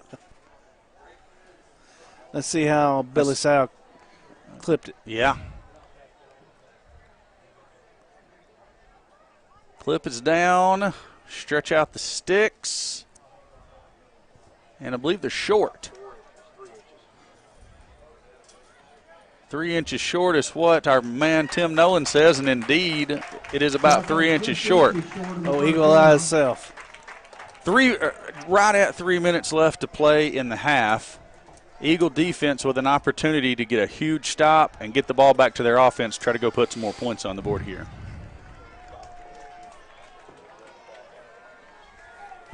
Donahue off tackle is my play. Russellville quarterback Whitford's going to go under center this time. Quarterback keeper, yep, tries to plow ahead. I think the second effort's going to get it. At first, wait a minute. Okay, that official jumped in there like maybe the ball was loose, but it wasn't. Nope. I got a little too excited. I've heard that one of our other broadcast team members tends to get excited sometimes. Like, you know, his whole Linda Marie's gaff with the, y'all remember that story. Yeah. He's talking to us like we can hear him. Oh. Touchdown Cyclones, and 2 Eagle defenders had an opportunity there. Yeah. And I'm not sure they even realized that the catch was made, to be honest with you, the way they reacted to it all.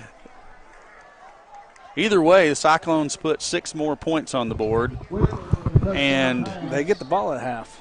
Well, we get the ball with 2 minutes and 30 seconds on the clock, though, and we've been moving it pretty effectively thus far. I like the whole section. Oh, the low kick ended up blocked. Wow, okay. Kick is blocked. It looked like Fawcett got in there on it? Was in there on it.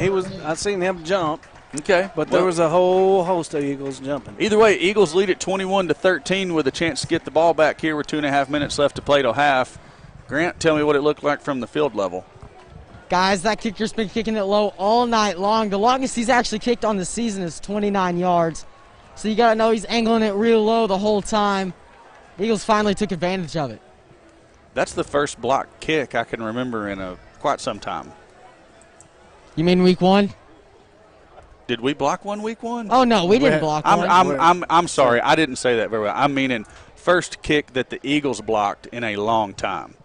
I'm about 47.7% sure we got one last year.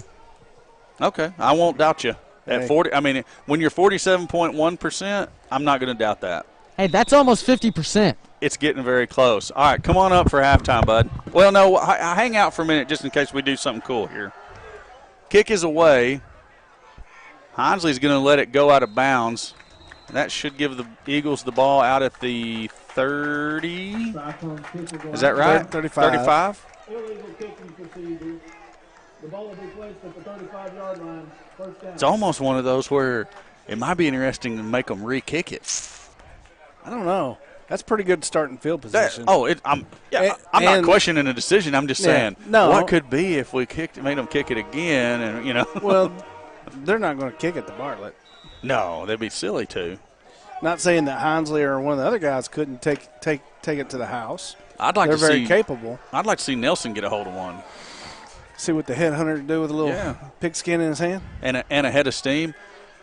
Kirk vacates the backfield. Myers going to throw quick to Bartlett. They read that. Yeah, they did. And, Casper blocked the guy almost to the ground, and it just happened to be right where Bartlett was trying to go. Yeah.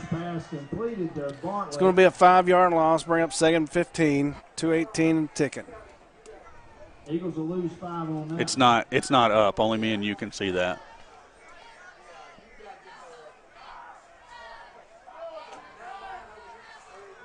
Myers going to give to Kirk. Kirk with running room off right tackle.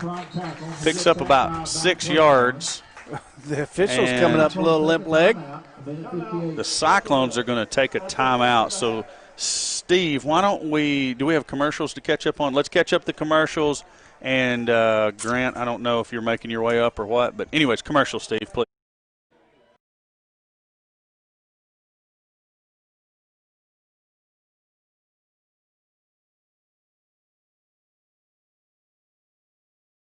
The new Hawks homes, you will be amazed the moment you walk in. Check out our website, take a virtual tour of our homes, see us on Facebook. There are hundreds of floor plans to choose from. Our family team is trained to design the perfect home for you. We deliver anywhere in Arkansas and surrounding states. So come on by and visit the Hawks family today. You'll see why we're Arkansas's #1 dealer, Conway and Little Rock. Hawks Mobile Homes, we're home sweet home. The new Hawks homes, you will be back to the amazed field. when you walk in. Check 3rd out and our 9 website. is what the Take a Eagles are virtual looking tour of our homes. at. See what the defense gives us here. Sweeney, Coach Sweeney, I'm sure has something fun dialed up. Bartlett in motion. Myers straight drop, loads up, throws over the middle, and he's digging for it. He's digging for it. Yeah. Now we don't need to get quite so animated. He definitely got interfered with. The official reached for it on his belt, and he couldn't find it, so he had to dig down his pocket to get it. It's going to be pass interference on the defense. There we go. Steve, I think something's okay. Did any of that go across? Are we live? I think our mics are hot. Yeah, our mics have been hot. Just not the screen is. It's okay. Hey, Ben Casper got interfered with on the pass, so he gets a free first down. Or the team does out at the 50. Myers rolls left, looking. He's got Hinsley, loads up, throws it. It's a little bit short. So, and Myers took a shot on the end of that, and I got to see. Oh, it's bad late. Yeah, the coaches were wanting the flag. Coach Langer's still looking at the white, like, what were you looking at? Because it was bad late. Myers took 2 steps after he let the ball go and then got hit. Anyways. Next play going to be 2nd and 10 now. 1:46 left on the clock. Myers actually comes off the field. Yeah, Myers comes off the field. And I believe the Eagles are probably going to want to take a timeout and either try to get Myers back to field ready possibility, or I would expect to see the Tebow package if we don't go that route. Steve, how are we on with commercials? Are we all good? Okay. Yeah. So we have seen a few plays without Myers in there, and it was Watson in the backfield with a little wildcat action. Actually, last time he's seen it, 71 yards was the result of it. Yeah, one play, 71 yards and a touchdown, and I don't like what I'm seeing over here between Pena. Yeah, there you go. Anyways, I don't like that. No. Nothing bad at home. It's just what they're checking out over on the sideline. Anyways, it is going to be the Tebow package.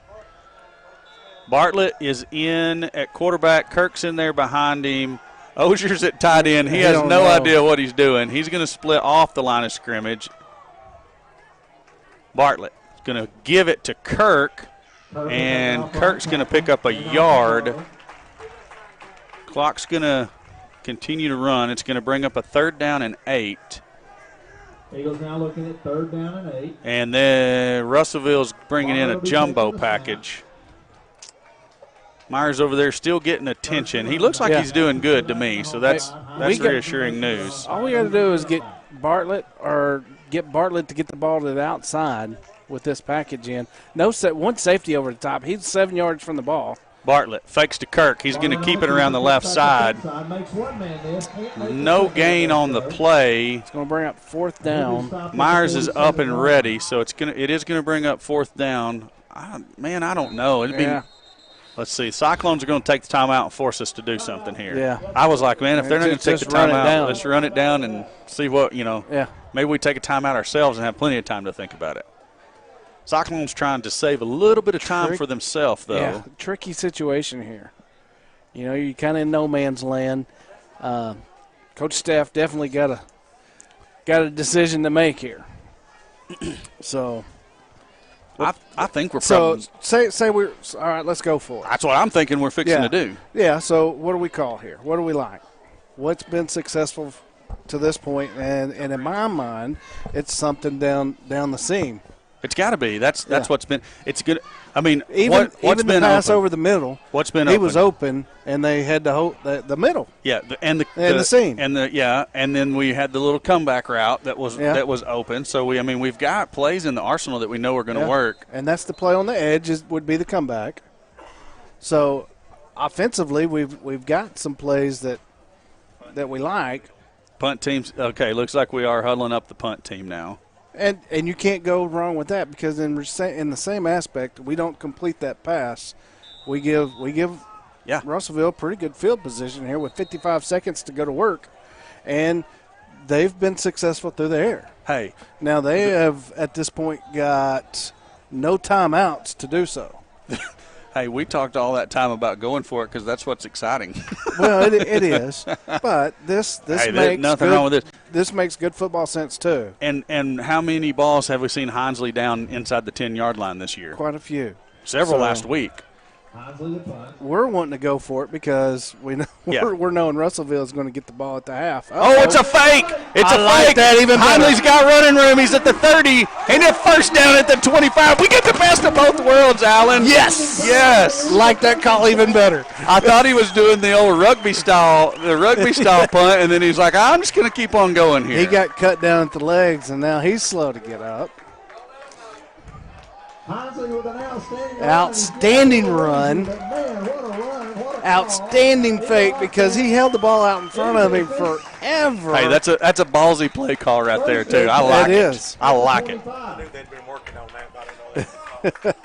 So that gets Myers back on the field with the chance to score 41 ticks away from halftime. Kurt's going to take it around the edge, and he's No, he's not either. He's going to attempt to take it around the edge. Yeah, Eagles are going to take a timeout here. Wait a minute. Did they? No, they're trying to hurry up. They're running a 2-minute drill. Yeah, we got two left in our pocket. Myers is a bad snap. He does a good job handling it. He's going to throw to Bartlett, who was tangled up. I think that's incidental contact. I know everybody's going to want the call, but they got their feet tangled up. I'm watching the replay. He got a shove in the back. I didn't see the hand. So, and I was watching it live. I just seen the I didn't feet. either. That's why I looked down to see if I could catch it right there. And I couldn't see it there. But I wasn't looking at the hands. I was looking down at the feet. It may have been feet first, and then he put his hands out to brace. Yeah. Either way, no flag, no big deal. Empty set for Myers. Straight drop, plenty of time. Loads up. He's going to throw deep over the middle. What a catch by Erie! The defensive back all over him. That's that post route that him. The little skinny post. Connor's been coming home telling me and Austin got this post route down. That was a great pass and an even bigger catch. Hey, My 6 goodness. ticks left. We're going to take a timeout. And, Wow. And this is pretty important right here because if we can go up, that's going to take, Russellville gets the ball. Did you So- replay that? Thank goodness. That was I can't see it here. Well, I guess Yeah, you can. now I'm seeing it. Man, that's a good catch. Yes. Great. Hey, how So- about the passing accuracy also? Exactly. That's what you can't say Myers enough good about. Is on it tonight. So now, interesting play call. You're down to 1 timeout, 6 ticks. To get 2 attempts, this first play is going to have to be a pass play. Yes. So, what do we like here? I like getting some speed out to the edge, either with that little pop pass to Yep. Bartlett. I like that. I Or wouldn't just, mind just taking one of those slot receivers and an out route. I wouldn't mind faking that and then throwing it to him on the swing as he continues his motion either. Yeah. Hit the edge where there's not a lot of pressure. Yes. So We'll all get to see right here. I don't know what we got cooked up here, but I know Erie and Kirk were forever coming out of the huddle there. 10 ticks left on the play clock. I formation. Ozier's in at the fullback position. Archer is the sniffer. Myers gives to Kirk. Touchdown, V-Town! Yes, sir! With 2 ticks Great left. run by Seth Kirk. Great blocking Hey. by the line. Ozier sticking his head in there, powering through old school Mike Allstott like. Yes. I love it. Hey, and this is what we've been excited about, and kind of why if we've seemed disappointed games 1 and 2, it's because of this. This is the potential we know that we've got with this group of kids. I mean, we've known the talent was there. Yeah. We've known that the play calling was there. We've known it was all there. It's just like we've said so far. Couldn't get it all in sync. The stout snap, Erie hold, and Newman kick is good. Eagles are going to lead it 28-13. 2 ticks left on the clock until halftime. Yeah, it's all been there. We just Yes. couldn't get it all synced up. But man, tonight They own it. it's like that boy band. It's They're like- in sync. Yeah. I was going to say it's like mustard and biscuits. Hey, even better. Even better. Oh my goodness. Which one? Kirk with 19 carries in the first half. How many yards? 56 yards. So not quite the yardage production that we're used to seeing. No, but we don't have. Myers 11 of 14 for 157. And We're sharing the ball. We are. It's moving all over around. the field. You can't single out Bartlett. Can't single out Kirk. You can't single out Hinesley. They're all making it. To include that line is giving them plenty of time for Myers to sit back there and pick this defense apart. Newman's going to kick it short. It's going to be taken at the 20-yard line by Donahoe. I'd like you to kick it to that other Yeah, side. don't just. What? That's going to be Ozier chasing him down from behind. I've seen a couple of Eagles just standing. I don't know what like- Donahoe's so excited about. He comes up clapping in somebody's face, and I'm like, man, you got tackled and scoreboard also. Whatever. Hey, Yes. Eagles are leading at 28-13. We've got a special guest for a halftime interview. We will take a quick break, get set up for that, and be back to call second half of football. Linda Marie's, your one-stop shop for fabric, makeup, jewelry, fall decor, and more. Located on Highway 64 in the Vilonia Commons, Linda Marie's is a hidden gem and a staple of the Vilonia community. Linda Marie's is always showcasing seasonal deals and special offers, so come see them today. Linda Marie's, a proud sponsor of Vilonia Eagle Vision and Vilonia Athletics.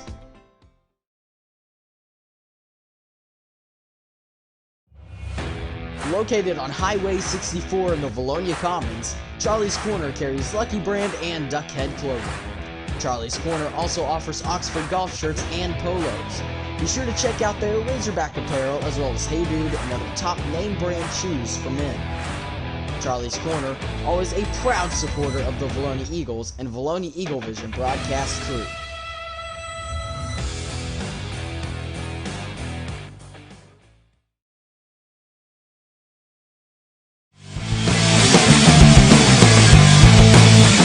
When you're in an accident, sometimes it's hard to make a decision on what to do. At Conway Collision Center, we'd be happy to walk you through this mess. As a family-owned, long-standing company, we walk you through every step of the process while valuing and respecting your car like our own.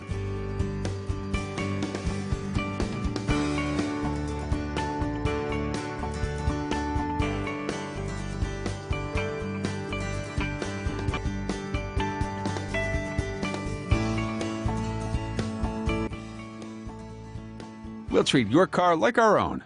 Our reputation depends on it. About retirement, investments, and your money? Join Vilonia native Chad Roller and the rest of the Gen Wealth team for the Get Ready for the Future show, Saturdays at 10 a.m. on 103.7 The Buzz or 102.9 KARN.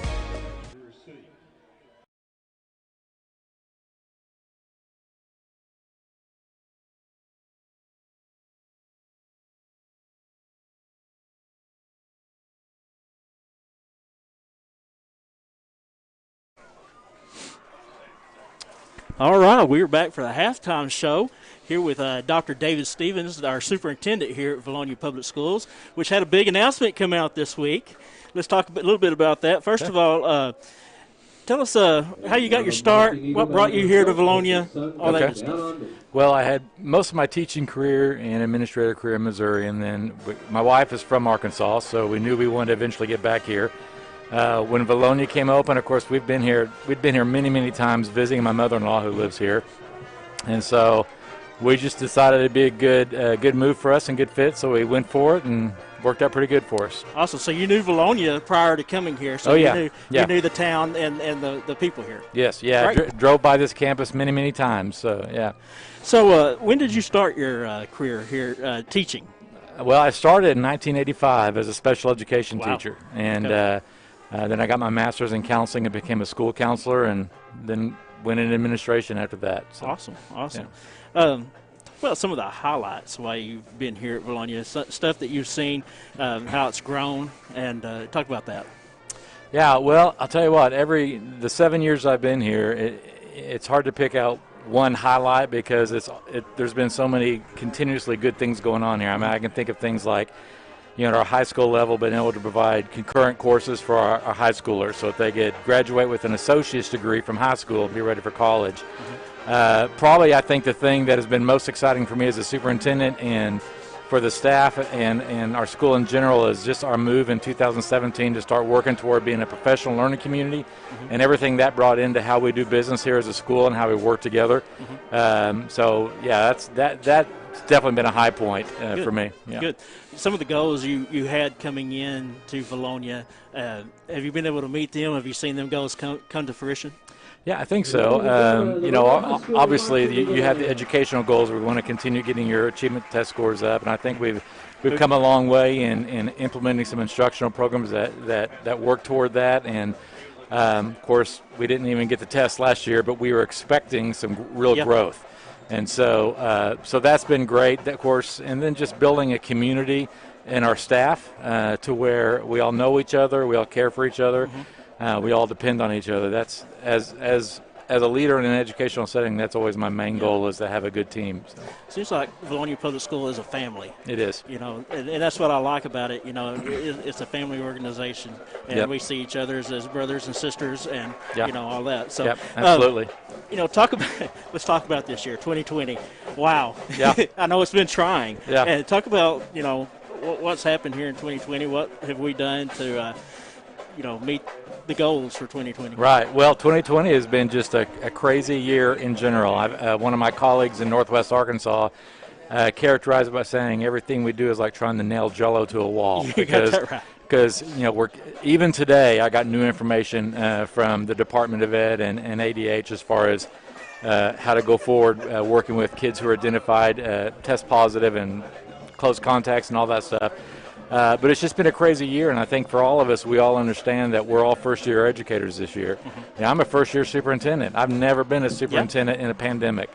All of our teachers are first-year teachers. Our bus drivers are first-year bus drivers. Our paras are first-year paras, because we've never experienced anything like this before. But I'll tell you, they always say that trials bring out either the best in people or the worst in people, and this season has brought out the best in our staff. I mean, I can't say enough about how our staff has rallied and just come and said, just tell us what to do and we'll do it. We just want to get our kids back. And it's really been a beautiful thing how our staff has pulled together and worked hard to make this work. Exactly. And, just the stress of this year has been just great. And our teachers have rebounded and with our students. I know it's tough, with the virtual learning because you ain't got the school kids there to actually see them and monitor them. So I know that's got to be tough on the teachers. Yeah, it is. I mean, every teacher is having to learn how to teach differently. Yeah. And but man, they are all rising to the occasion like nothing I've ever seen. Exactly. All right. This week you come out with that you're retiring. Yes. When will that happen? My contract ends June 30th of 2021. So finish out this school year. Fiscal year ends June 30th. Gotcha. What went into that decision? Well, it's been a long time. My wife and I have been praying about this probably for a couple of years now. Just feeling just kind of a stirring that we attribute to God just speaking to us about just new things in our lives. And it came to a point where we just realized that we got to jump in with both feet. Yeah. And so we decided actually last spring that this was going to be our last year. And I was prepared to announce it then, but then COVID hit. And so I wanted to wait to get school started, wanted to wait to get the kids in, get some sense of a routine going before I added another dynamic into an already confusing situation. So that's why I waited until now. What does the future hold for David Stevens? That's a good question. That's a great question. I'll be honest with you. We don't know for sure, but we just believe. I mean, we're followers of Christ, and we believe that He has got something for us, and we don't know what it is. But one thing that we tell our kids is that when God moves somebody, He always moves them to more. He never moves them backwards, and so we're just anticipating Him just doing something in our family that's going to be great. So we're excited. Right. Looking back at the past 7 years, one thing that I've admired in you as a superintendent is your faith, and you haven't hid that. I mean, that's you, and I appreciate you for that. Thank you. And putting that forward. It's something you don't see a lot these days. So I appreciate that in you. Well, thank you. That's who we are. So. That's it. That's it. Yeah. Well, we hate to see you go, but we know God's got a big plan for you, and we still got you till June of next year. So, and you're not. We hope to stay. So, you're going to stay here. That's our plan right now. I'd love for my kids to graduate from Vilonia. I can't imagine any other district I want my kids to go to. So, but we'll see. We'll see what's in store. There you go. Yeah. Dr. Stevens, appreciate you coming in and Thank you, Steve. talking with us. Appreciate it. Thank you. We'll be right back. Linda Marie's, your one-stop shop for fabric, makeup, jewelry, fall decor, and more. Located on Highway 64 in the Vilonia Commons, Linda Marie's is a hidden gem and a staple of the Vilonia community. Linda Marie's is always showcasing seasonal deals and special offers, so come see them today. Linda Marie's, a proud sponsor of Vilonia Eagle Vision and Vilonia Athletics.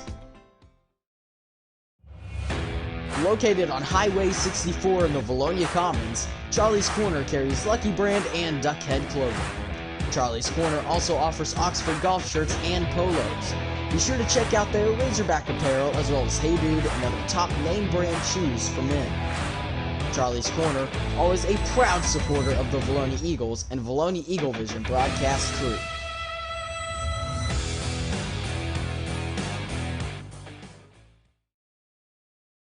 About retirement, investments, and your money? Join Vilonia native Chad Roller and the rest of the Gen Wealth team for the Get Ready for the Future show, Saturdays at 10 a.m. on 103.7 The Buzz or 102.9 KARN.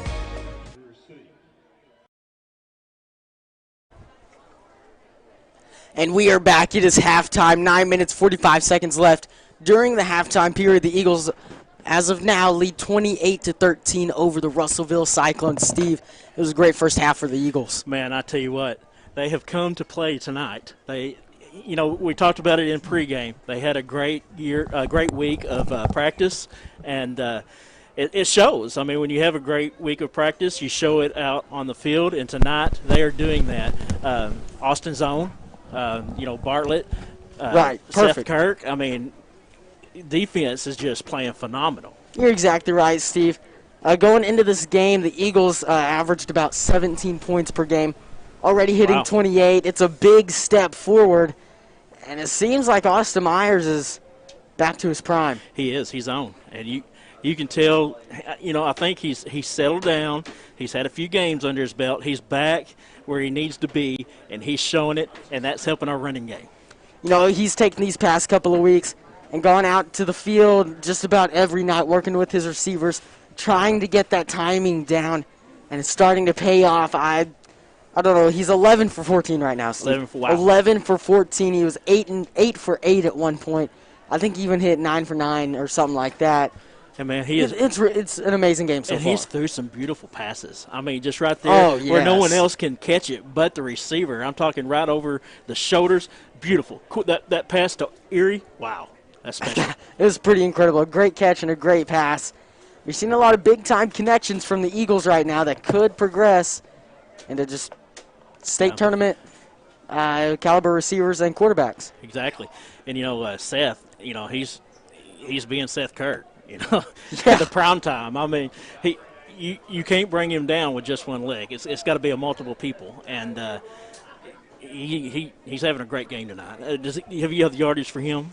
For Seth Kirk, he is 19 carries for 56 yards. Wow, I thought it'd be more than that. Well, he's done a lot of inside the red zone rushes. And touchdowns. I think he scored what? He has 2 touchdowns, Steve. Wow, great night for Seth Kirk. Oh, absolutely, and it's just the first half. That's it. You could see, if you see the exact same half for the Eagles, the second half, it's a blowout. Yeah. It is a blowout. Now, not to say Russellville is out of this. A 6A school come down to a 5A school. You never quite know what's going to happen. If you're Coach Todd Langrel in the locker room right now, you're telling your kids, just keep it up. I mean, keep doing what you're doing. It's working. Absolutely. There's not really any changes. Just keep the game plan going. Even on the Russellville scoring drives, it's been that bend but don't break. And they're just barely getting through a couple lucky calls, a couple lucky spots. It's just been a great game on both sides. And, hey, so far the Eagles coming out on top. You know what I like? I don't want to jinx it. Uh-oh. Don't want to jinx it. Don't say it. No turnovers. Knock on wood. Knock on wood. Exactly. But, looking at the past games, man, that's haunted us. Here tonight, we haven't seen that. Let's hope they don't come back. Steve, if we get any turnovers the second half, don't call me out there on the sidelines. I'm gonna have to call you out on the side. I'm going to have to do it. Don't do it to me. And I might send one Gibson up here. Oh no. And he might have to walk you out in cuffs. I'm sorry. Don't send him up here. Okay, I'll send Daniel Frentz. That way you can fight him off a little bit, okay? I can take Daniel. You can take Daniel. I can take Daniel. No question. But if you're in the Russellville locker room right now, I think you're in a bit of a panic. You're a 6A school fixing to losing to a 5A school that's a lot bigger city, got more kids. Right. So they're in a panic right now. So hopefully that will affect them in the second half. Speaking of, you mentioned turnovers. How about the interception by Jamison Hinesley over the middle, as Russellville ran the exact same play that gashed the Eagle defense a week ago. Exactly. And like I said in pregame, I expect to see a pick 6 for Mr. Nelson. Haven't seen it yet. It's going to happen. Stand by it. I stand by it. I respect what you're doing, Steve. You could put prime Champ Bailey out there, and that would be a tough prediction, though. It's going to happen one of these. It might not happen tonight, but I can say it. You can't change what you said. Well, you said tonight. Okay. You said tonight. I'll still go tonight. Look, Steve, today, I've learned a lot today, okay? I lost my keys. They're somewhere on this campus right now. Maybe after. Well, so we think. Maybe. Did you drive here? I did drive here, And but you I had had spare them with keys. you when you got out of the car. Well, there's the problem. I lost them in the morning. So somebody may have them somewhere. If you have Grant's keys. Look, if you have my keys, bring them back. Return them. I won't do anything crazy. I might call friends. Don't worry, though. Don't worry about them. I might call friends. I might not. I might not even do that, okay? I'm just glad you have a backup pair. I do have a backup. Look, you got to have a backup pair for everything. That's it. I mean, backup pairs are essential. What other stats we got, Grant? We got receiving stats. Bartlett has 3 receptions, Erie with 2, Hinesley with 3, and Hinesley with a receiving touchdown given.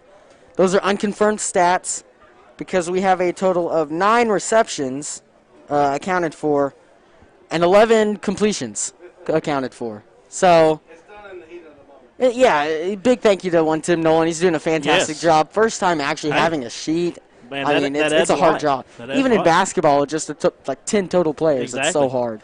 Now you got 22. But, you're talking about our receivers, watching them tonight. I mean, they're running the routes, so much better. They're cutting well, they're getting open, and able to haul it in. And Austin's putting it there for them to catch. Oh, yeah, 100%. And they're catching it. Yes. Oh, you've seen a lot of drops in the past couple of weeks. We're not tonight.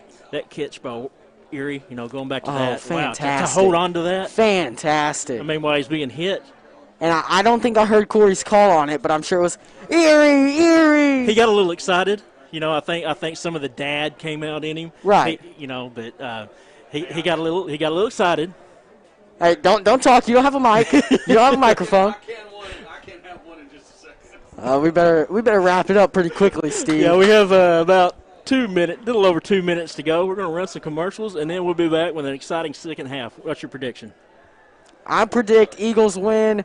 Let's go something crazy, 56-26. 56? Wow. 56-26. That's pretty good. We'll be back in just a little. Vilonia Pizza Pro is a locally owned and community-oriented business focused on serving the people of Vilonia. Check in regularly for special deals and new menu items. On Friday nights, catch Eagle Vision live in the new dining area featuring 4 big-screen TVs. Pizza Pro of Vilonia is a proud supporter of Vilonia football and the Eagle Vision broadcast.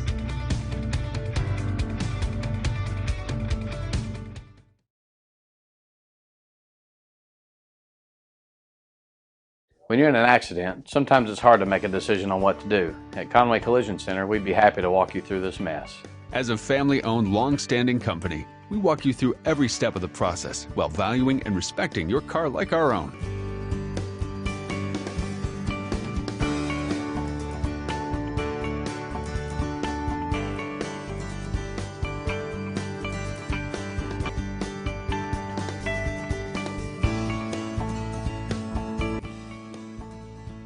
We'll treat your car like our own. Our reputation depends on it.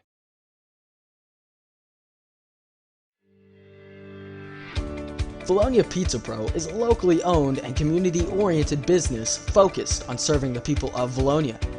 Check in regularly for special deals and new menu items. On Friday nights, catch Eagle Vision live in the new dining area featuring 4 big-screen TVs. Pizza Pro of Vilonia is a proud supporter of Vilonia football and the Eagle Vision broadcast.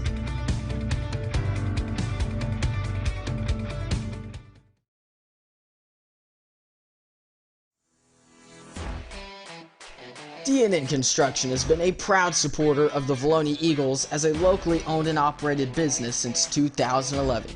For any commercial, residential, and remodeling needs, be sure to call D&N Construction at 501-796-6316. Once again, D&N Construction is a proud supporter of Vilonia Eagle Vision and the Vilonia football team. Go Eagles! Back in the booth here. Team's a little late coming out, so they put a couple extra minutes up on the clock. We'll cover a couple of scores around the state real quick. Right off the top here, Alan, the Bryant Hornets of Arkansas on top of Deion Sanders' Texas Cedar Hill. I don't know their mascot team. I don't either. 28-19 at the half. Deion's actually the OC there. Yeah. Offensive coordinator. Yeah. So that's interesting. Alma down 1 to Rogers Heritage at the half in a 5A, 7A matchup. That's interesting. Let's see here. Little Rock Parkview all over Pine Bluff at the half, 21-6.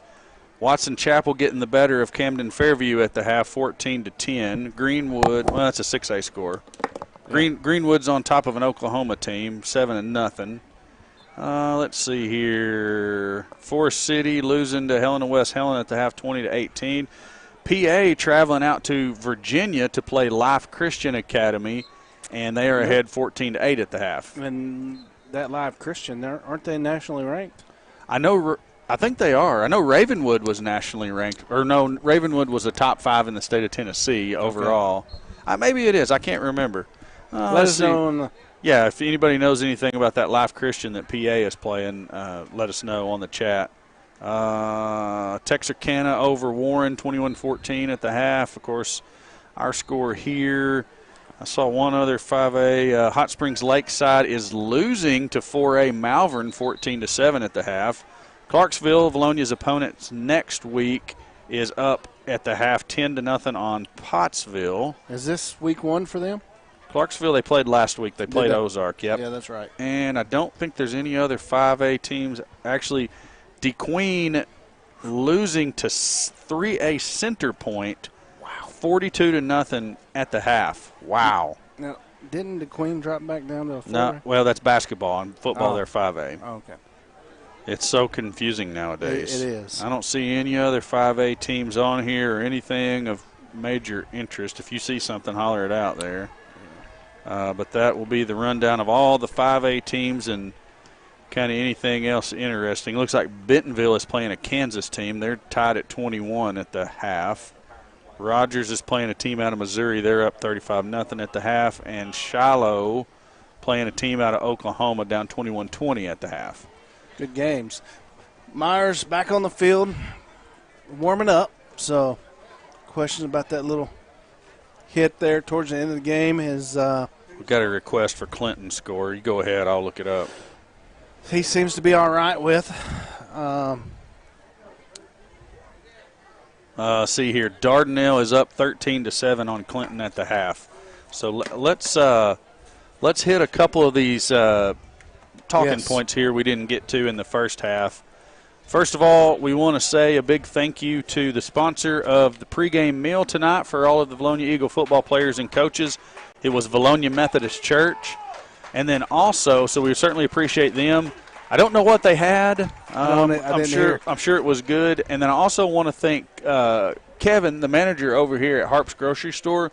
He donates bananas every week for the boys to eat with their meal to try to help get ahead of any cramping situations. So thankful to Harps and Kevin, the manager over there as well. Steve, do you have that decal picture that we can pop up on the screen real quick? Yeah, so Steve's got the decal there up on the screen. The athletic department's selling those decals for $5 a piece all week long in the athletic department office in the freshman academy. You can go back to the deal now, Steve, if you want to. Tuesday and Wednesday, students can purchase from 9 to 11 a.m. or 1 to 3 p.m. And then Thursday and Friday, the office is open for anyone in the general public to come in and purchase those decals. $5 a piece. Same times as the students, 9 to 11 and 1 to 3 every day, or on Thursday and Friday. And then also during the home games, you can pick them up at the front gate. So if you happen to be sitting here in the stadium and listening on your phone or whatever, go down to the front gate and pick up one of those decals for only $5 and support the Eagles every day of the week on your car or elsewhere. Eagles going to kick it away to start the second half. Newman approaches the football. And he puts the big boot into that one. It's going to take Donahoe back, heel touching the goal line. There we go. That's going to be Hunter McCool. And is that just Cy Nelson? Yes, coming in there, making the stop. But, man, not before Donahoe can pick up 29 yards. Yeah, I think I'm going to start kicking it away from him. Yeah, definitely. I'm looking at what all I got here. Have you got it all covered? No. I got a couple more. We'll hit them on the first dead ball, though. Okay. Russellville's going to start from their own 29. And it looks like maybe Donahoe dotting I in the back. It is going to be Donahoe. Juking and jiving off the right side. Lovelace has said it's over with when you get to me. He did the old lower the shoulder and stick it right in the sternum. Yes. You don't see much of that anymore, but I certainly love it. You don't. Oh, there it is. Put in What? the stump. There. It's every week. It's every week. I need to go see him and give him those. He's got a new place. Does he? Yeah, he's cut like 3 doors down. Oh, that's Sean Barber with Southern Tees, supporter of the football program and the football foundation. It's going to be, the Cyclones. They're just running RPO right now. Yeah, and Donahoe in the backfield. When he takes the handoff, he's chopping steps, waiting for a hole to open up, and when it opens, he's just darting through it. It's not it's like a zone read off of an RPO because the quarterback's keeping his eyes upfield to see what's going to be available. Yeah, it's interesting. 1st and 10 at the 42. Straight drop, load up, going to try to throw deep. Lovelace is step or two behind the receiver, but he catches up quickly and makes the tackle, not before a huge gain on the play. Lovelace was about a step behind that one where he needed to be. Otherwise, he's on it. That's Gavin Graham on the reception, the one you talked about also sometimes sneaks in there and plays quarterback a little bit. Yeah, but nonetheless, Whitfield put it on him. Dropped it right in. This is a part of the field where I have bad vision. We put you in a bad spot there. You did. We're trying to make it all. We're trying to make it better. Some things we might have made worse, though. He's going to keep this time. Whitford's going to pull. Lovelace is out there. Nice job. Nice open field tackle by Lovelace, only allowing a 2-yard gain on the run. Whitford will pick up 2, 2nd down and 8 for the Cyclones.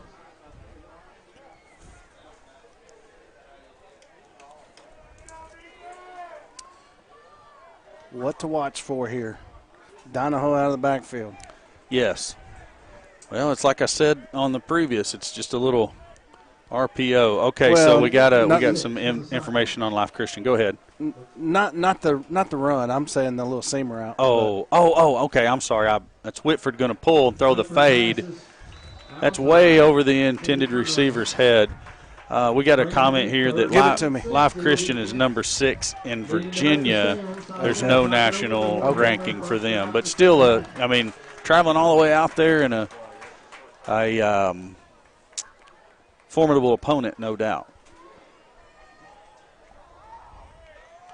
Didn't some games get canceled for that matchup to even happen? They were supposed to play a team out of Louisiana. Right. I can't remember which one, but Louisiana's not even playing. There's a ball in the back of the end zone. Somebody better get it. Whitford straight drop. Throws. Nice job. Lovelace coming up and making a sure tackle immediately on the reception by number 27 of the Cyclones. It's going to bring up Caleb Gray. 4th down and about 2. That was a great play by, the game's at PA. I said it was at Virginia. Either way. That's a long way to travel for somebody. Yes. But guys, thanks for keeping us up to date on that stuff there. We obviously follow the Eagles a lot better than we follow anybody else. Yes. 4th and 2. They got the big sniffer back in. Lovelace off the left. Whitford's going to change the play. Oh, it's a direct snap to the running back, and there is too many people moving, I believe. Yeah. You try to get too fancy, sometimes you false start. Have mistakes. So it goes from 4th and 2 to 4th and 7 now. Now you're going to get to see the kicker. You think? Yep. There comes the kicking tee. Yep. Willis. No. Yep. That's Tristan Willis. Uh-oh. Had a little something going on down there. I need to turn. Great confusion. And that kick's going to be up. Is it good? And it is good from. That's number 10, Willis. I didn't see where the ball got spotted to tell you a distance. 23 yards out. That's going to give Russellville 16. Your Vilonia Eagles 28. I've messed up down here, Steve. Oh, have you? Whatever we're at there on the, I'm trying to fix some cord stuff. Wherever.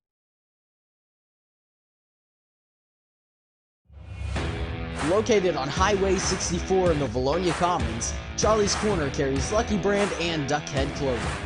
Charlie's Corner also offers Oxford golf shirts and polos. Be sure to check out their Razorback apparel as well as Hey Dude and other top name brand shoes for men. Charlie's Corner, always a proud supporter of the Vilonia Eagles and Vilonia Eagle Vision broadcast crew.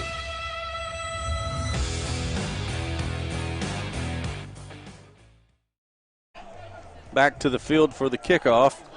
We had a little chaos going on. Man, had some chaos down to our right. I got all miscombobulated there too, and I don't even know if you heard me telling Steve I was completely lost, didn't know what we were supposed to be doing. Hey, the Cyclones kicked a field goal, so a good stand by the Eagle defense, leading 28-6. That kick's on the ground. It's going to be taken.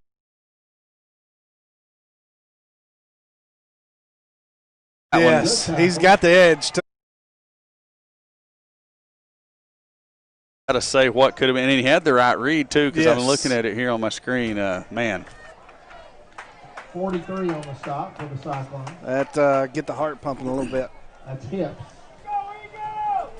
So Vilonia's going to get the ball at the 24, 23 and a half. yeah, Lovelace is going to be in for Hinesley down here on the near side. Hinesley suffering a injury on that fake punt earlier. We're not sure what his status is at the moment.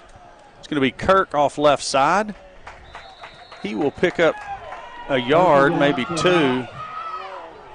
The 25.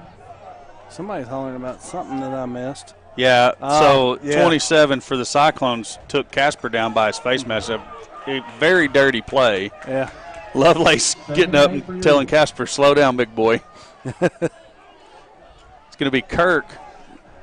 Hey, I'll tell you what, Myers doing a great job to even handle that snap because it was off target. Yeah. He grabbed it one-handed, I think. 3rd down and 8 now for Vilonia. 3rd and 8 for the Eagles. Yeah, like I said, we're not sure what Hinesley's status is at the moment, so we'll just kind of monitor it as the game goes on. And even if we did, we can't give that information out. Oh, so, yeah, absolutely. If somebody was asking, I thought that's. They were, but we're not. I mean, no idea. Wouldn't say if we knew. Myers straight drop. Screen set up to Kirk across the 25, fighting his way out to the 30. It's not going to be enough, but probably going to get to see who the backup punter is in this situation. Kirk needed one more Newman. block there. Eagles will pick up. It is Newman. Newman's going to come out to punt. Forced to punt. Seeing him warming up. I was going to say we've seen him do it a little bit in warm up. He can kick it a little bit himself.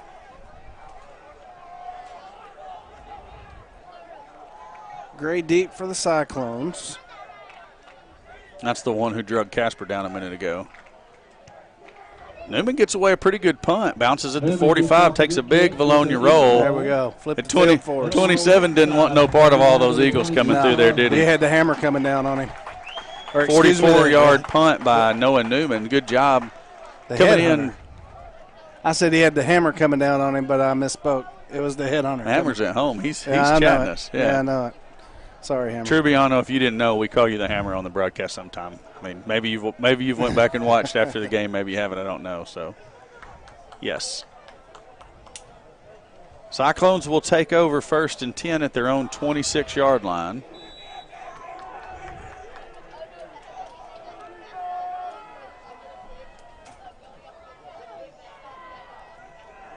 Looks like Justice is in at one of the safety positions. Quarterback keeper by Whitford. It was a quarterback run all the way. Yeah. He's going to pick up 10, maybe 11. Either way, it's enough for a first down. Got a late flag coming in. And a helmet's come off for Russellville. Don't know who that belongs to.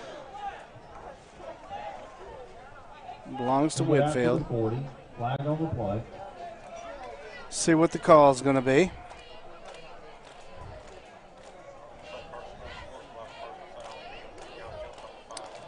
Looks like it's going to be a face mask. After the play, dead ball, face mask on the defense, 15-yard penalty.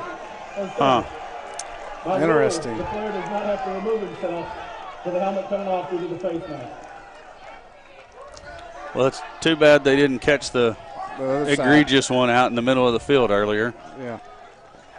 That's going to give Russellville the ball on our side of the field. Looks like they're going to spot it at the 45. Whitford and Donahoe in the backfield. Cyclones with the penalty getting to Eagle territory. 1st and 10 at the 45. Whitford's going to throw a swing pass to 27. That was a backwards pass. Yeah. He caught it. 27 completely reverses field. Ooh. That's a penalty in the NCAA and the NFL for sure. Looks like the ball may have squirted out. On the reception, that's Gray. He runs about. The Eagles come up with it. No indication that the ball was ever loose. No. He ultimately runs 100 yards because if you recall, he started the play on that top side of your screen. Yep. Motions over, reverses field, and ends up back over there. So he run 100 yards to get 8. You saw what I was talking about, the blindside block Yes. on Fawcett? Yeah. Yes, he ran a long way to get 8 yards. Whitford. There's your RPO. Yep, there's a hold out there. Maybe not a hold. It's going to be a first down. That's a good little play. Yeah, I mean, so he kind of did the read option, and then he Yeah. pulled it, and he faked a pass and took off running, and there was a lot going on there. Sure was. You almost need on something like that, you need a spy on the quarterback.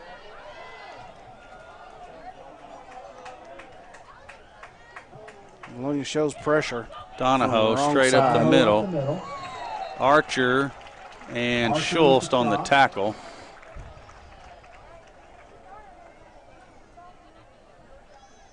Vilonia bringing pressure that time. We just come off the wrong edge. 25 Schwartz. Sal's in at the free safety position. Fawcett will check out. Eagles making some Barber will check in substitutions at the on corner. defense. Lovelace is the other corner. Lovelace.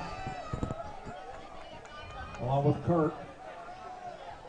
And at a safety spot.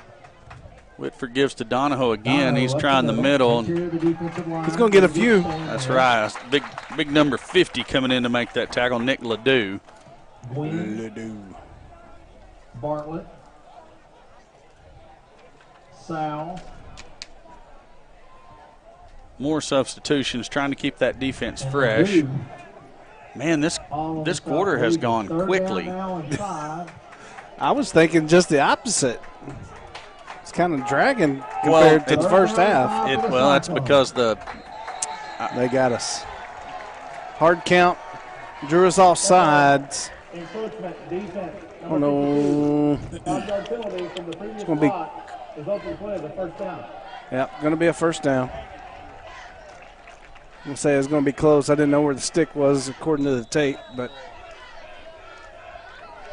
nonetheless, it's first down.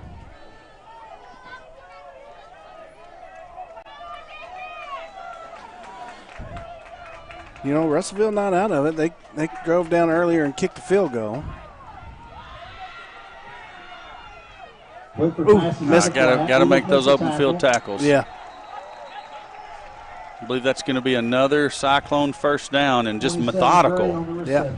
And what I was meaning was, as slow of a pace as we've played, it seems like, I don't know. I looked up and there's only, right at 4 minutes left to go in the quarter, and I was like, whoa. But Russellville's burned a lot of clock on these two drives. Looking for the Eagle defense to stiffen here as they did in the red zone last time and hopefully give up 3 or less points. Or none. I tell you what, the defense has done a good job not letting Donahoe loose this quarter. You're right. They definitely have contained him much better than they did in the first half. He looks like he's running for huge gains, but it's because he takes so many steps to ever get to the line of scrimmage.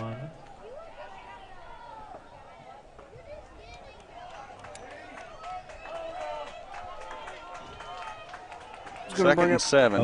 Yeah, there you go. Linebackers. Whitford rolls right, throws right to the end zone, and it's overthrown. I tell you what, if he puts that in front of Burnett, that's 6. Mm-hmm. Yeah. Fawcett got a little spun around right there at the very end of that route. I think he thought the quarterback was going to take off running, so he kind of took a step up and realized, ruh-roh, ball's in the air. Ruh-roh, Raggy. It's going to bring up 3rd and 8 now. Donahoe splits out into the slot on the near side. Whitford's going to be all alone by himself. We've seen this set a couple of times from the Cyclones. They like to run that quarterback draw here, or that quarterback run. For the big 3rd down here. They barely got the play away. Oh, good fake. He faked the screen and slipped a blocker off of that block and just run straight up the seam. Or a little fade route, excuse me. Yep, that's a touchdown for the Cyclones. Eagles hanging on to a 28-22 lead with the PAT. Now keep in mind, he likes to kick these low. We'll be kicking it down to Grant here in just a moment. Almost blocked that one, but it does get through the uprights. Eagles lead 28-23. Grant, we're going to have to get a little bit of offense generated here in the second half. I couldn't agree more with you there, Corey, and I'm sorry to say I've got a little bit more bad news to go with that touchdown right there. Jamison Hinesley has been seen without his pads, and I don't think we're going to see him again tonight. Yeah, we kind of knew a little bit about that, and hey, all that means is next man up, right? Would that be one Connor Erie as the next one up? Well, he can't play his position and Jamison's at the same time, so it's going to have to be, I think, Jaquel Lovelace at this moment. I think you're just dodging a joke right there, Corey. I have no idea what you're talking about. Hey, whatever you say, man. All right, Grant, we're going to take it back over to the field here. This time it's going to be Lovelace and Bartlett deep. Dustin Jones is up at the next level there at the 25 with Jake Fawcett. See the headhunter get around the edge. Yes, here. I would too. Nelson Bartlett back deep. Just bust one up the middle. It's going to be a shorter kick. Bartlett comes up. He can't hang on to it. Finally does get it picked up. It at the 20 and is immediately swarmed under. You know, that short kick causes chaos now. I almost wonder, instead of taking these big shots, maybe we'd be better just to fair catch that. Even if it hits the ground and you pick it up, they can't touch you, right? If you call for the fair catch, or once it hits the ground, is that off? I don't know. I'd have to look at the rules on that. That's going to be one of those we don't know the difference between high school, college, and NFL and all of the above. 1st and 10 from the 23-yard line. Fakes to Kirk, throws the screen to Bartlett. Bartlett makes a man miss. It's a good little gain.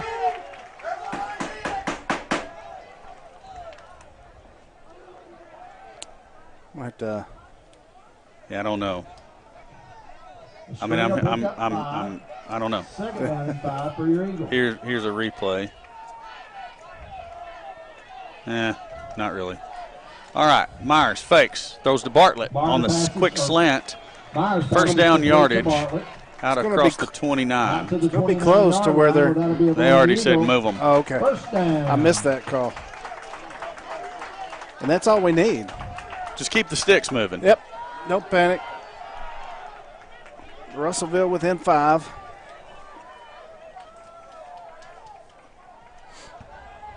Seth Kirk. Good job. Good cutback. Kirk with a 10-yard run, an 11-yard run out to the 41-yard line. First down for the Eagles. And prime time doing what prime time does. You think you have him down for a short gain. He squeaks out and rips off 11.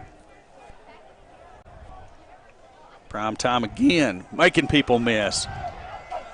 Running through tackles. Makes a couple miss. 6 yard. They'll pick up about 6 on the play. They'll bring up 2nd and 4 for the Eagles. Yeah. It's getting to that time of the game, too. Prime time? Yeah, where you need that ground game to kill some of that clock. Myers fakes to Kirk. No, gives to Kirk. they do such a good job on that. On that fake. It's tough to see. They've worked on that a long time. Russellville defense ready for it that time. Got penetration and stopped Kirk for a couple-yard loss. You don't say that very often. Not when Primetime has the ball.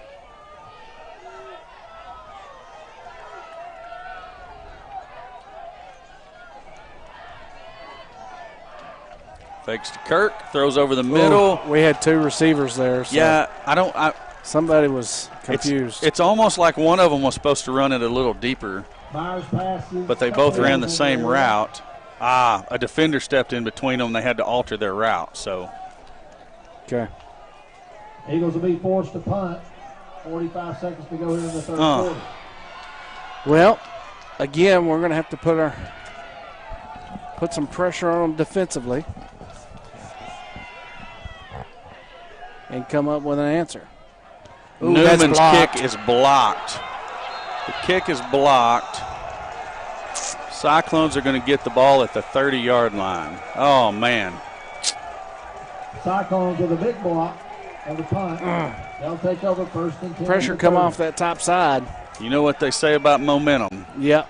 You gotta take advantage of it when you got it. And right now, all the momentum over on that side of the ball. Yeah, Cyclones definitely got it. They got it within 30 yards. Eagles take a timeout. We're going to take it with them. We'll be back in just a moment. About retirement, investments, and your money? Join Vilonia native Chad Roller and the rest of the Gen Wealth team for the Get Ready for the Future show, Saturdays at 10 a.m. on 103.7 The Buzz or 102.9 KARN.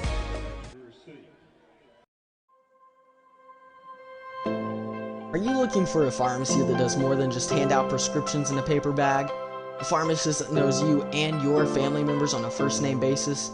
Well, Vilonia Family Pharmacy is a good neighbor pharmacy located in the heart of Vilonia, offering personal, thoughtful care to its customers. Visit or call today at 501-796-2204 and see why they are so locally loved and trusted.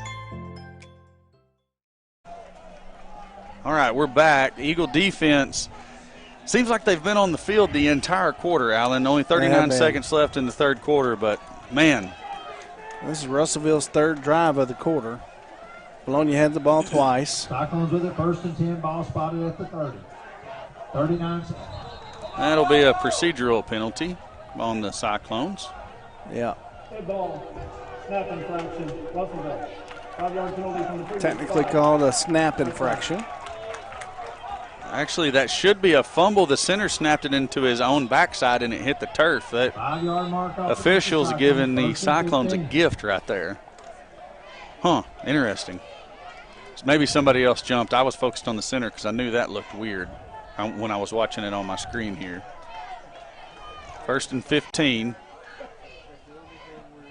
Whitford drops. Pressure. Blocking the back. Headhunter comes up, makes the tackle finally. That's Josiah Nelson.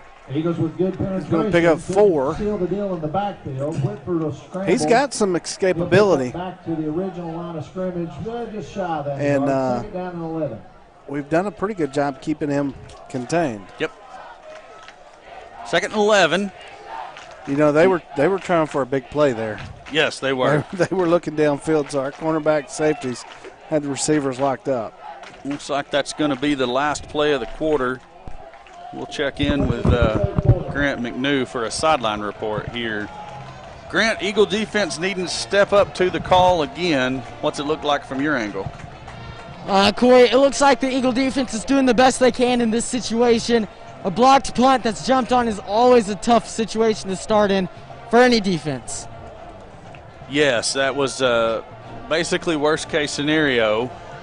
Well, the defense, I mean, you know, they've had some very, very good moments here in the game. You know, made the stop earlier and forced the field goal rather than a touchdown, made a couple other big stops. I've got all the faith in the world in our guys out there on defense.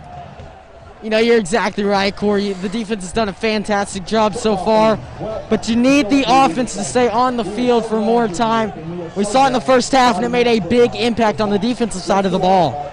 Right, that last series, we looked like we were starting to get a little bit of sync going there and had a couple of plays that, didn't go exactly the way we want them, and then the negative yardage play, and you get off schedule, it's hard to stay on. We got to shake that off and get back out there and just get a little bit of rhythm, go put some points on the board. You're exactly right, Corey. Hey, let's get back to it. Sounds good, Grant. The other thing, Alan, that does is if you can sustain a little bit of a drive, it gives your defense a break. Gives them a break, yeah. Vilonia only racking up 31 yards of offense in that third quarter. So ouch. That does keep the defense out there a little bit longer. Whitford rolls right. Good job by Nelson getting a hand up and getting it on the ball. They were working that comeback route up top, and it was open. So if Nelson don't get a paw on it, that's completed. And that's going to bring up a third down. Third down now and 11 for the Cyclones. Russellville probably in 4-down territory right here, you would think. I would say they're not going to bring their kicker out to kick a 47-yarder. I wouldn't think so. Play clock down under 15 seconds. Cyclones not getting in any hurry, even though the game clock is stopped on the incompletion. They take their sweet time getting the play in. Play clock 3 seconds. 2, 1, 0. That's a delay of game. That's a delay of game. He reached for his flag and then he left it in his pocket. He got a receiver open. Nice job by Jake Fawcett to go up and knock it down. And man, right at the right time. I hate to be this way, but don't even reach for your flag if you're not going to pull it out. The clock hit 0 and was on there for a full click before they snapped the football. Come on, man. Call the game the way it needs to be called. Langer is I'm frustrated with something. Don't know where he's directing that at. I'm not frustrated by Fawcett's play, though. No, that was awesome. Big defensive play, and he went for the knockdown there. Yes. I like that. That ball's high versus trying to go for that interception. Just knock it down. 4th and 11. 4 seconds on the clock. Whitford trying to get everybody set. One. It's zeros again. They're going to give them the timeout. All right, Steve, where are we at on commercials? Are we good? Okay. Grant, are you? Yes, Grant is available down here on the other end of the field. Big 4th down play, and I don't think the Cyclones got the previous play off that Fawcett knocked down. They weren't going to get that one off either, but their coaches get the timeout in just in the nick of time. You're exactly right, Corey. And hey, I don't know if you see what's going on down here, but students from all across the stands are joining the student section, and it's coming to life. I love it. It's amazing. Hey, and it's the student section is positioned exactly where they need to be to make a little bit of noise and make it hard for the Cyclones to hear the play calls, cadences, et cetera, et cetera. You're exactly right, and I think that played a big part of that Fawcett breakup right there. That was an amazing play. I really enjoyed it. All right, we're going to get back down here and see what the defense can do on big 4th down play. Looks like Whitford's going to get back there with an empty set. A lot of receivers up to the top. 4 at the top, 1 on our side. Loud in the stadium. Whitford straight drop. He has all day. Archer gets there, and it's going to be overthrown. Everybody out of the back of the end zone. No chance for anybody to get it. Turnover on downs. Eagle defense holds. There we go. Once again, that defense does exactly that. Great job. Like I told Grant a minute ago, I got all the faith in the world in our defense, That's man. Right. They've played so well this year. Now, a sustained drive. You don't even necessarily have to put up, even just a field goal here. Just matriculate the ball down the field. Keep the sticks moving. Let's burn a little clock of our own here. So, but in saying that, we can't get just all run. We're going to have to put the ball in the air a little bit. It's going to be Bartlett in motion. Pop pass to him. And I like putting in the ball in the air that way. Good job by Bartlett to shake the first set of tacklers and pick up about 3 yards on the play. Depends on the spot. It might be 4. Where are they going to put him down? Looks like 4. They are going to give him 4. Nice job. Yeah, that's probably a pretty good spot for us. There wasn't a whole lot going on there at the initial. Bartlett makes a good quick cut up the field, gets what he can get. Good decision. Little comeback up top. It's going to be Kirk. He's hitting the backfield, and something I rarely ever say on Seth Kirk, a lost yardage run. Yeah. We just got some backside pressure there from that defensive end. Unblocked. Of course, that's I mean, your play calls away. Yeah. So I'm sure your line's heading that way anyways. Yeah. 3rd and 7. You see where they're scooting up on the edge of the line there. Millsap in as an up back. It's going to bring up a 3rd and 6. Coach Sweeney changing the play. Myers getting it communicated to everybody. He's got plenty of time. 6 seconds still on the play clock. Myers straight drop. Loads up. Throws to Erie on the comeback. Great job by Erie to shake the first tackler. Puts his head down, fights forward for another yard out to the 45. That's that comeback route. There it is. We called for it a while ago, and it was there. Once again, Erie knowing right where the sticks are, making his break. Myers puts it on him. Fake the pop pass to Bartlett and give it to Kirk. Good job to get up the field and get a yard or two. That's 20 on the They're going stop to give him, for the Cyclones. looks like a yard. Salazar. It's going to bring up 2nd and He walks 9. up with a good tackle. Eagles now looking at 2nd down and 9. And your clock on the screen is pretty true.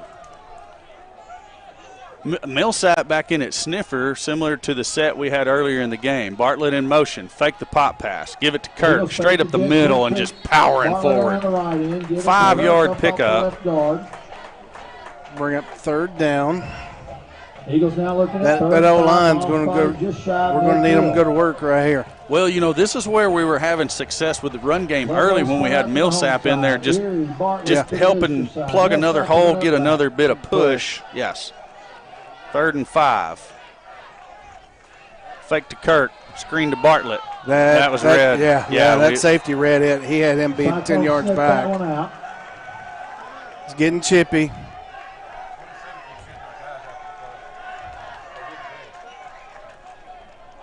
So that's going to bring up 4th down. Eagles are gonna punt.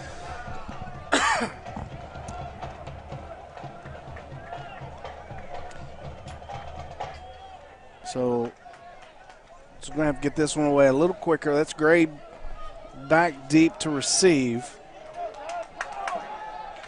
Newman in to punt for the injured Hinesley. Newman gets that one away quicker. It was still almost a hand on it by the Cyclones. Good Eagle roll.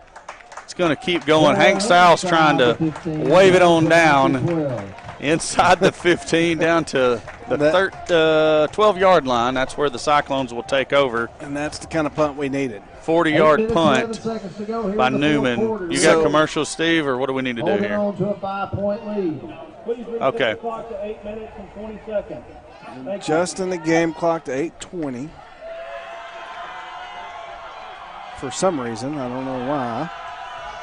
Oh, I thought somebody's getting fired up. It's the student section down there. Yeah. I like it. All right, defense. I'm going to have to lean on them again. Yep, going to have to rise to the occasion yet again. Whitford with Donahoe in the backfield. Schultz comes on a blitz. Whitford hands off to Donahoe up the middle. Ozier. Donahoe had him in a little crease. Yeah, but what much. he was getting 5, 6, 8 yards on earlier, he's only getting 2 or 3 now. Exactly. That defensive line going to work, shedding blocks. Linebackers working, plugging gaps.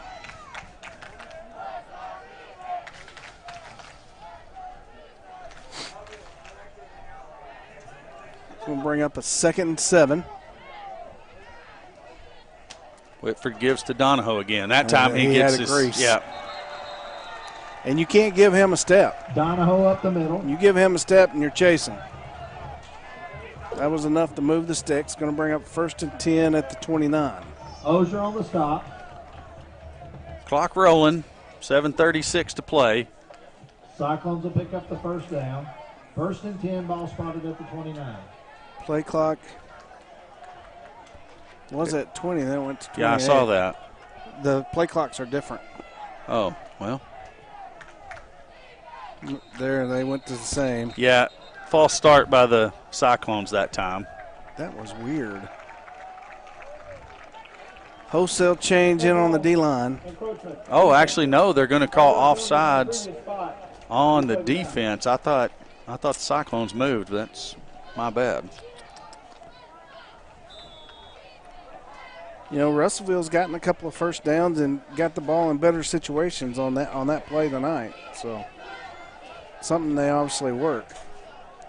Empty set for Whitford.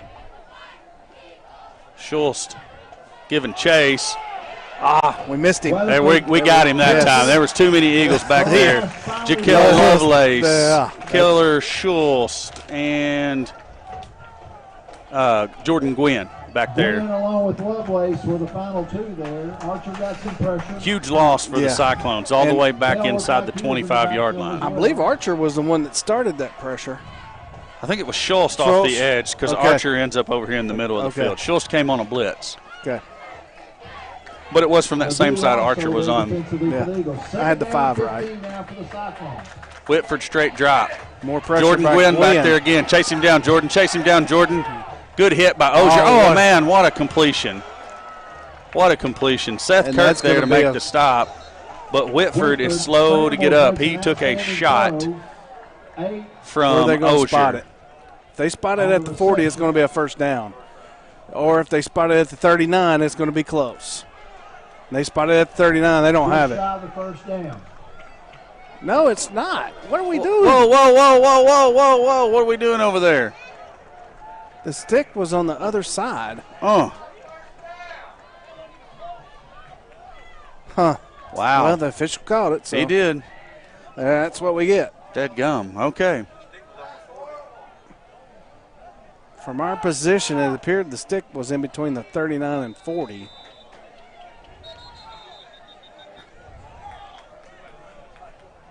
Mass confusion. Nobody knows what's going on here. Officials getting together and going to talk about it. There's no flag for delay of the game. Huh.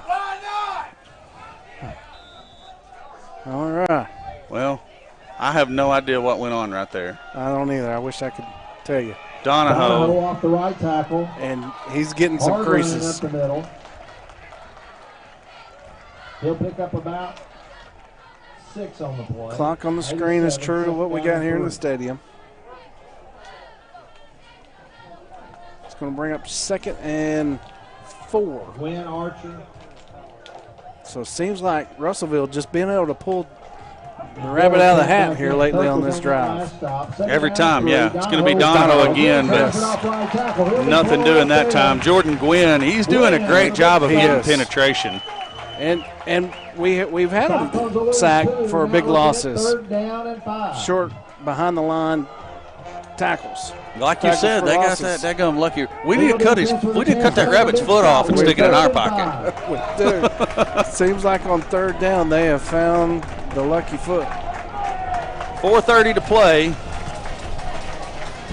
Eagle defense needing to rise to the occasion again. We're getting some crowd noise going. 7 seconds on the play clock. Graham down here at the bottom of your screen for Russellville. Whitford straight drop.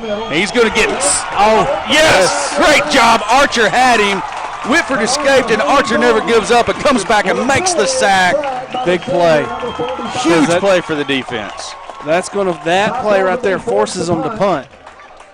Well, it forces them to bring out the punt team. Yes. So, like us in the first half. Halter always makes his first appearance with a grand entrance.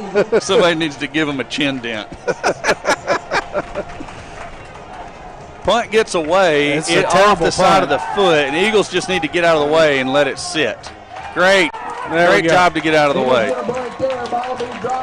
Going to be all right. We're going to, Grant, stop in your tracks. Back up a couple of steps. Eagle defense rising to the occasion yet again, so we're going to see if the offense can get a little something going. Hey, we need one scoring drive right here, and it could be the nail in the coffin, Corey. Absolutely. I mean, at this point, a field goal would put it at an 8-point, differential. So, I mean, I would take that. Yeah. I couldn't argue with you in any way right there, Corey. All right, here we go to the field. We've got that sniffer back in, and that's Archer playing the sniffer. Kirk's in the backfield. Myers gives to Kirk. Kirk picking and choosing his spots. He gets 2. He's going to pick up a tough 2, too. He'll pick up about Clock 2. continues to tick at 3:26. Well, I mean, at this point, Yeah. if we can just keep the clock moving and keep the sticks moving, we don't care if it hits triple zeros, to be honest. That's right. So. But, yeah, we may be thinking points. Eagles going with the plenty of time on the play clock. Going with the hard count, yeah. We're just now getting the 15. I like running to the line and giving the hard count. I mean, maybe you pick up the free 5. Yeah. Myers gives to Kirk. Kirk's trying to get the edge. Not going to happen. No. He's still going to make positive yardage, albeit negligible. But he's seen what was coming, and that was that sideline. Kirk doing a wise choice, stopping, staying in bounds, keeping that clock rolling. That's a great point. That's a very smart football play by that young man, saying, I don't want to get out of bounds here. Now, we need to pick up a first down here. Yeah, we need 8 yards. And again, the clock is still rolling, 2:22, 12 seconds left on the play clock. Cyclone showing blitz. Now they might back out of it. And yeah, a little confusion. That's fine. Yeah, Eagles. Hey, we ran the play clock down under 10. Yeah, I think Steve's got some commercials for me. Go ahead and hit those, Steve. Located on Highway 64 in the Vilonia Commons, Charlie's Corner carries Lucky Brand and Duckhead clothing. Charlie's Corner also offers Oxford golf shirts and polos. Be sure to check out their Razorback apparel as well as Hey Dude and other top name brand shoes for men. Charlie's Corner, always a proud supporter of the Vilonia Eagles and Vilonia Eagle Vision broadcast crew.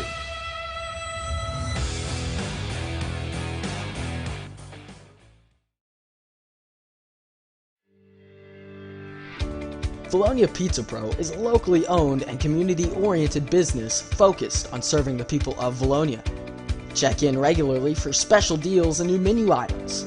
On Friday nights, catch Eagle Vision live in the new dining area featuring 4 big screen TVs.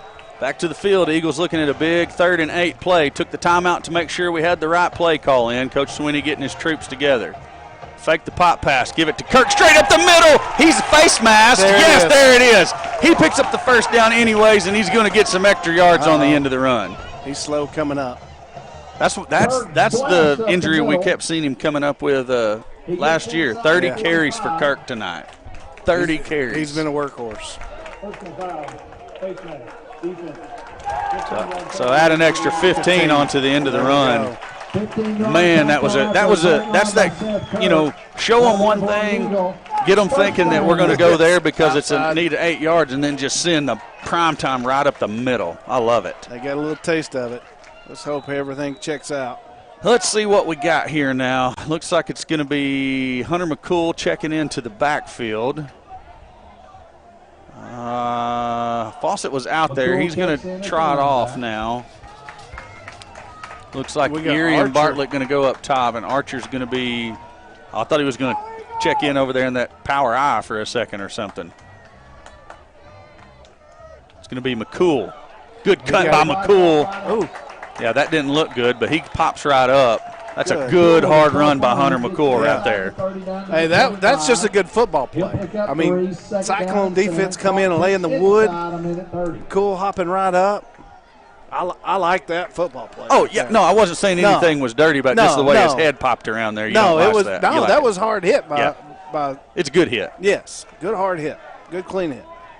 Now, in the NFL or college, it might have been called something. Yeah, probably targeting. Yeah. Oh, good cut. Yeah, McCool sidesteps the first tackler that penetrated into the backfield. Looks like the Cyclones maybe want a timeout. They've got 2 left, and the clock is now under a minute here in the stadium. Who took the timeout? Can we get a signal?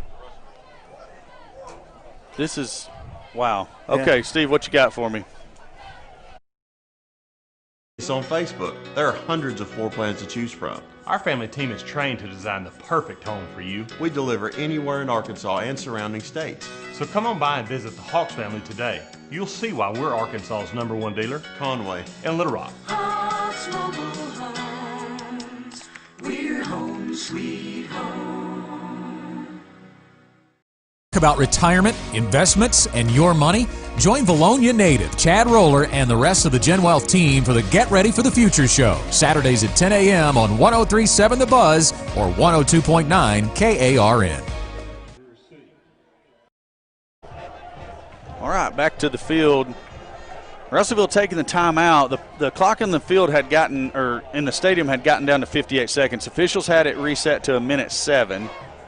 Eagles looking at a big third down offensively. If we can get this first down, Cyclones should only have one timeout left. Is that right? That's it. They've got one left now. If the Eagles can convert, and it might be 4-down territory.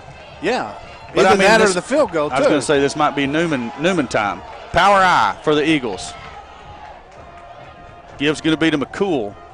McCool, nice job rolling forward, picking up extra yards. Looks like he's going to get the 18 maybe. And what are we going to do here? They called the timeout. Russellville did. But well, all the Cyclone players are pointing at the clock, but the clock operator can't stop it. Well, whoa, no way. I was watching for that.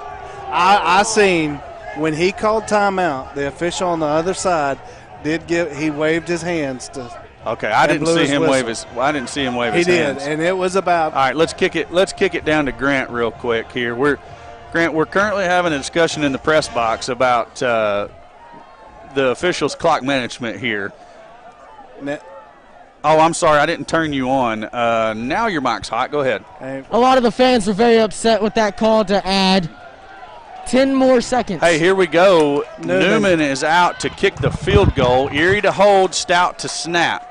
Plenty of time on the play clock. Let's see what we can do. There's the snap. There's the hold. The kick is partially blocked. The snap was just a little bit high. I thought Erie got it down, but I thought Newman got it off. It looked like it went off good. I think, like you said when you was calling the play, it just partially got blocked because it come off there funky. He had the leg to do it. Yeah, it still had the distance. I don't know if Steve. I don't know if you ran a replay on it or not, if you could see if it was tipped or not. But man, oh man. Yeah. Well, the ball goes back to the 20. Yeah, but high school football. It only took 2 seconds for the ball to travel. 45 yards in the air. Yeah. Ha ha. Defense going to have to rise to the occasion again. That's all there is to. Here we go. Eagles up Stadium getting loud. Whitford is all alone in the backfield. Russellville has no timeouts left. So there is a minute on the play clock. Whitford's going to throw it away. Yes. He had Eagle defenders in the backfield and wisely throws the ball away. So the game clock on the screen is showing 48 seconds. In the stadium, we have 54. Okay, Steve's saying he can't do anything with it. I guess just and that's why I'm trying to delay. Update it. Yeah, 54 seconds to play. Steve's going to try to get it synced up here because it's hard to go into the settings and fix it once it's on the screen. Whitford has Donahoe this time. Straight drop, looking for a receiver. Has one over the middle. And who makes the tackle? Headhunter's there. 38. Sal is there. 38. Yeah, 45 ticks on the game clock. Oh, that's Zach Nolan in to make the tackle. Great job by Zach playing that down safety position. Sophomore getting in there, getting some action. Clock's rolling. Russellville not getting in a hurry. Whitford drops, loads up. He's just going to throw it deep. And the receiver gets turned around and cannot make the catch. 31 ticks left on the clock. I don't know where you're at. Screen I'm looking at's behind. So, we're good? Okay. We are synced up now, yes. All right. 2nd and 10, but that's not what's important. It's the 31 ticks. Yeah, it's the 31 ticks and the 68 yards, 69 yards. Second down and 10, ball at the 31. Crowd is super loud. Stadium rocking right now. Whitford straight drop. Eagle pressure. They got there. Yeah! Big hit! Who was that? Archer? Archer laying the wood to Whitford, and Whitford is slow to get up, but his coach is saying, hurry, hurry. And he's like, I don't want to, coach. It hurt. I got Archer. Yes. Now you can rub it, Whitford. Yeah. Wow, what a big hit by Archer. By down in that, they essentially took a play away. Yeah, so now it's 4th down. They're down to their last play, 13 ticks. So what do they need here for a first down? 14 yards for a first down. Yeah, 13 seconds to play. Wish our friends from Russellville and Polk County a safe trip back. Eagles junior high. And the box goes to rocking again. Yeah, I love it when we're in this press box and it's completely just shaking. It's vibrating right now. Whitford loads up, throws it. He has a completion, and it's going to be forced out of bounds before the first down by Bartlett. It should be a turnover on downs. He's marking him back down at the 35. Oh, well, okay. I guess he stepped way back there. Yes. That was 4th down. That should be Eagle football, right? Yes. It is Eagle football. So we finally get the official call. It took a long time to give that call. Delayed celebration by all the Eagles fans, and now you expect favorite formation of Victory V. The game. I tell you what, that defense come to play in the second half. Man, the offense definitely picked up the pace and had some really, really, really nice plays and really, really nice throws, really, really nice runs. Right. But, man, the defense, again, just coming alive, making the stops when they need to. That's building that character for deep in the season right there. Got to have a center to get the ball off. Watch him come running out there at the last minute like, oh, you want me to go snap the football? You need me.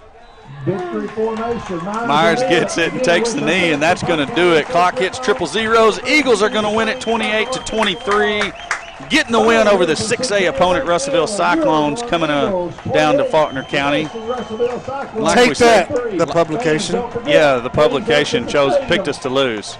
All right, we've got some definitely unofficial stats here. Way unofficial, yeah. But by our numbers, Myers 17 of 22 for 175 yards on the night, and one touchdown passing. Right, one touchdown passing. He threw the pass. Huh? Okay, yeah. So Seth Kirk, 30 carries, 89 yards. That's a night right there. That is a night. Kirk had 2 touchdowns himself. Rushing, yeah. And Myers had the other rushing touchdown. Yeah, so there's your 28. You had some pinpoint throws by Myers to Hinesley. You had some great throws to Erie. I mean, the one down here on the post that set up the final touchdown. Yeah. Great pass. I mean, put it right on that 5 in the middle of that jersey. Erie hauls it in. And on that, amazing. On that particular play, if he's off 6 inches the other way, probably different results. Yes, absolutely. So, hey, for all of the woes that we had the first couple of weeks offensively, not perfect. Nope. But light years better. I'll take it. Yes. I will take it. All right. A great way to get us started off for conference play next week. That's what I was going to say. Going to travel over to Pope County and play the Clarksville Panthers next week. We get to see the old spin trap, Alan. Are you excited about that? Can't wait. Can't wait for the spin trap. That's one of our favorites. All right, well, we're going to Alan and I are going to sign off for tonight. Yeah. Kick it over to Grant and Steve for the post-game show. Appreciate you watching. Join us next week live in Clarksville.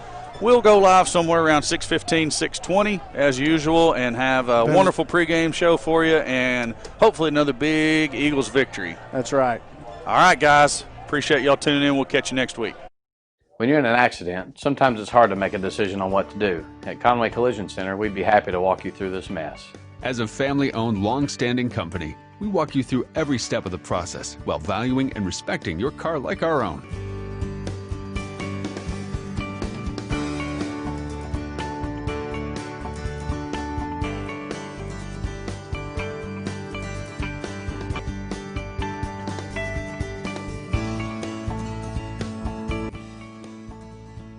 We'll treat your car like our own. Our reputation depends on it.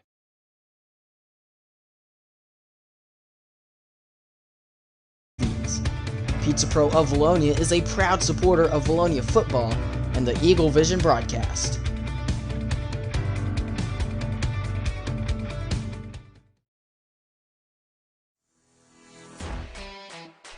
DNN Construction has been a proud supporter of the Vilonia Eagles as a locally owned and operated business since 2011. For any commercial, residential, and remodeling needs, be sure to call DNN Construction at 501-796-6316.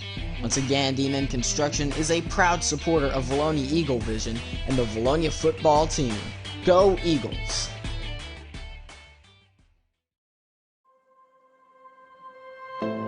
Are you looking for a pharmacy that does more than just hand out prescriptions in a paper bag? A pharmacist that knows you and your family members on a first-name basis? Well, Vilonia Family Pharmacy is a good neighbor pharmacy located in the heart of Vilonia, offering personal, thoughtful care to its customers. Visit or call today at 501-796-2204 and see why they are so locally loved and trusted. The new Hawks Homes, you will be amazed the moment you walk in. Check out our website, take a virtual tour of our homes, see us on Facebook. There are hundreds of floor plans to choose from. Our family team is trained to design the perfect home for you. We deliver anywhere in Arkansas and surrounding states. So come on by and visit the Hawks family today. You'll see why we're Arkansas's #1 dealer, Conway and Little Rock. Hawks Mobile Homes, we're home sweet home. About retirement, investments, and your money? Join Vilonia native Chad Roller and the rest of the Gen Wealth team for the Get Ready for the Future show, Saturdays at 10 a.m. on 103.7 The Buzz or 102.9 KARN. Located on Highway 64 in the Vilonia Commons, Charlie's Corner carries Lucky Brand and Duck Head clothing. Charlie's Corner also offers Oxford golf shirts and polos. Be sure to check out their Razorback apparel as well as Hey Dude and other top name brand shoes for men. Charlie's Corner, always a proud supporter of the Vilonia Eagles and Vilonia Eagle Vision broadcast crew.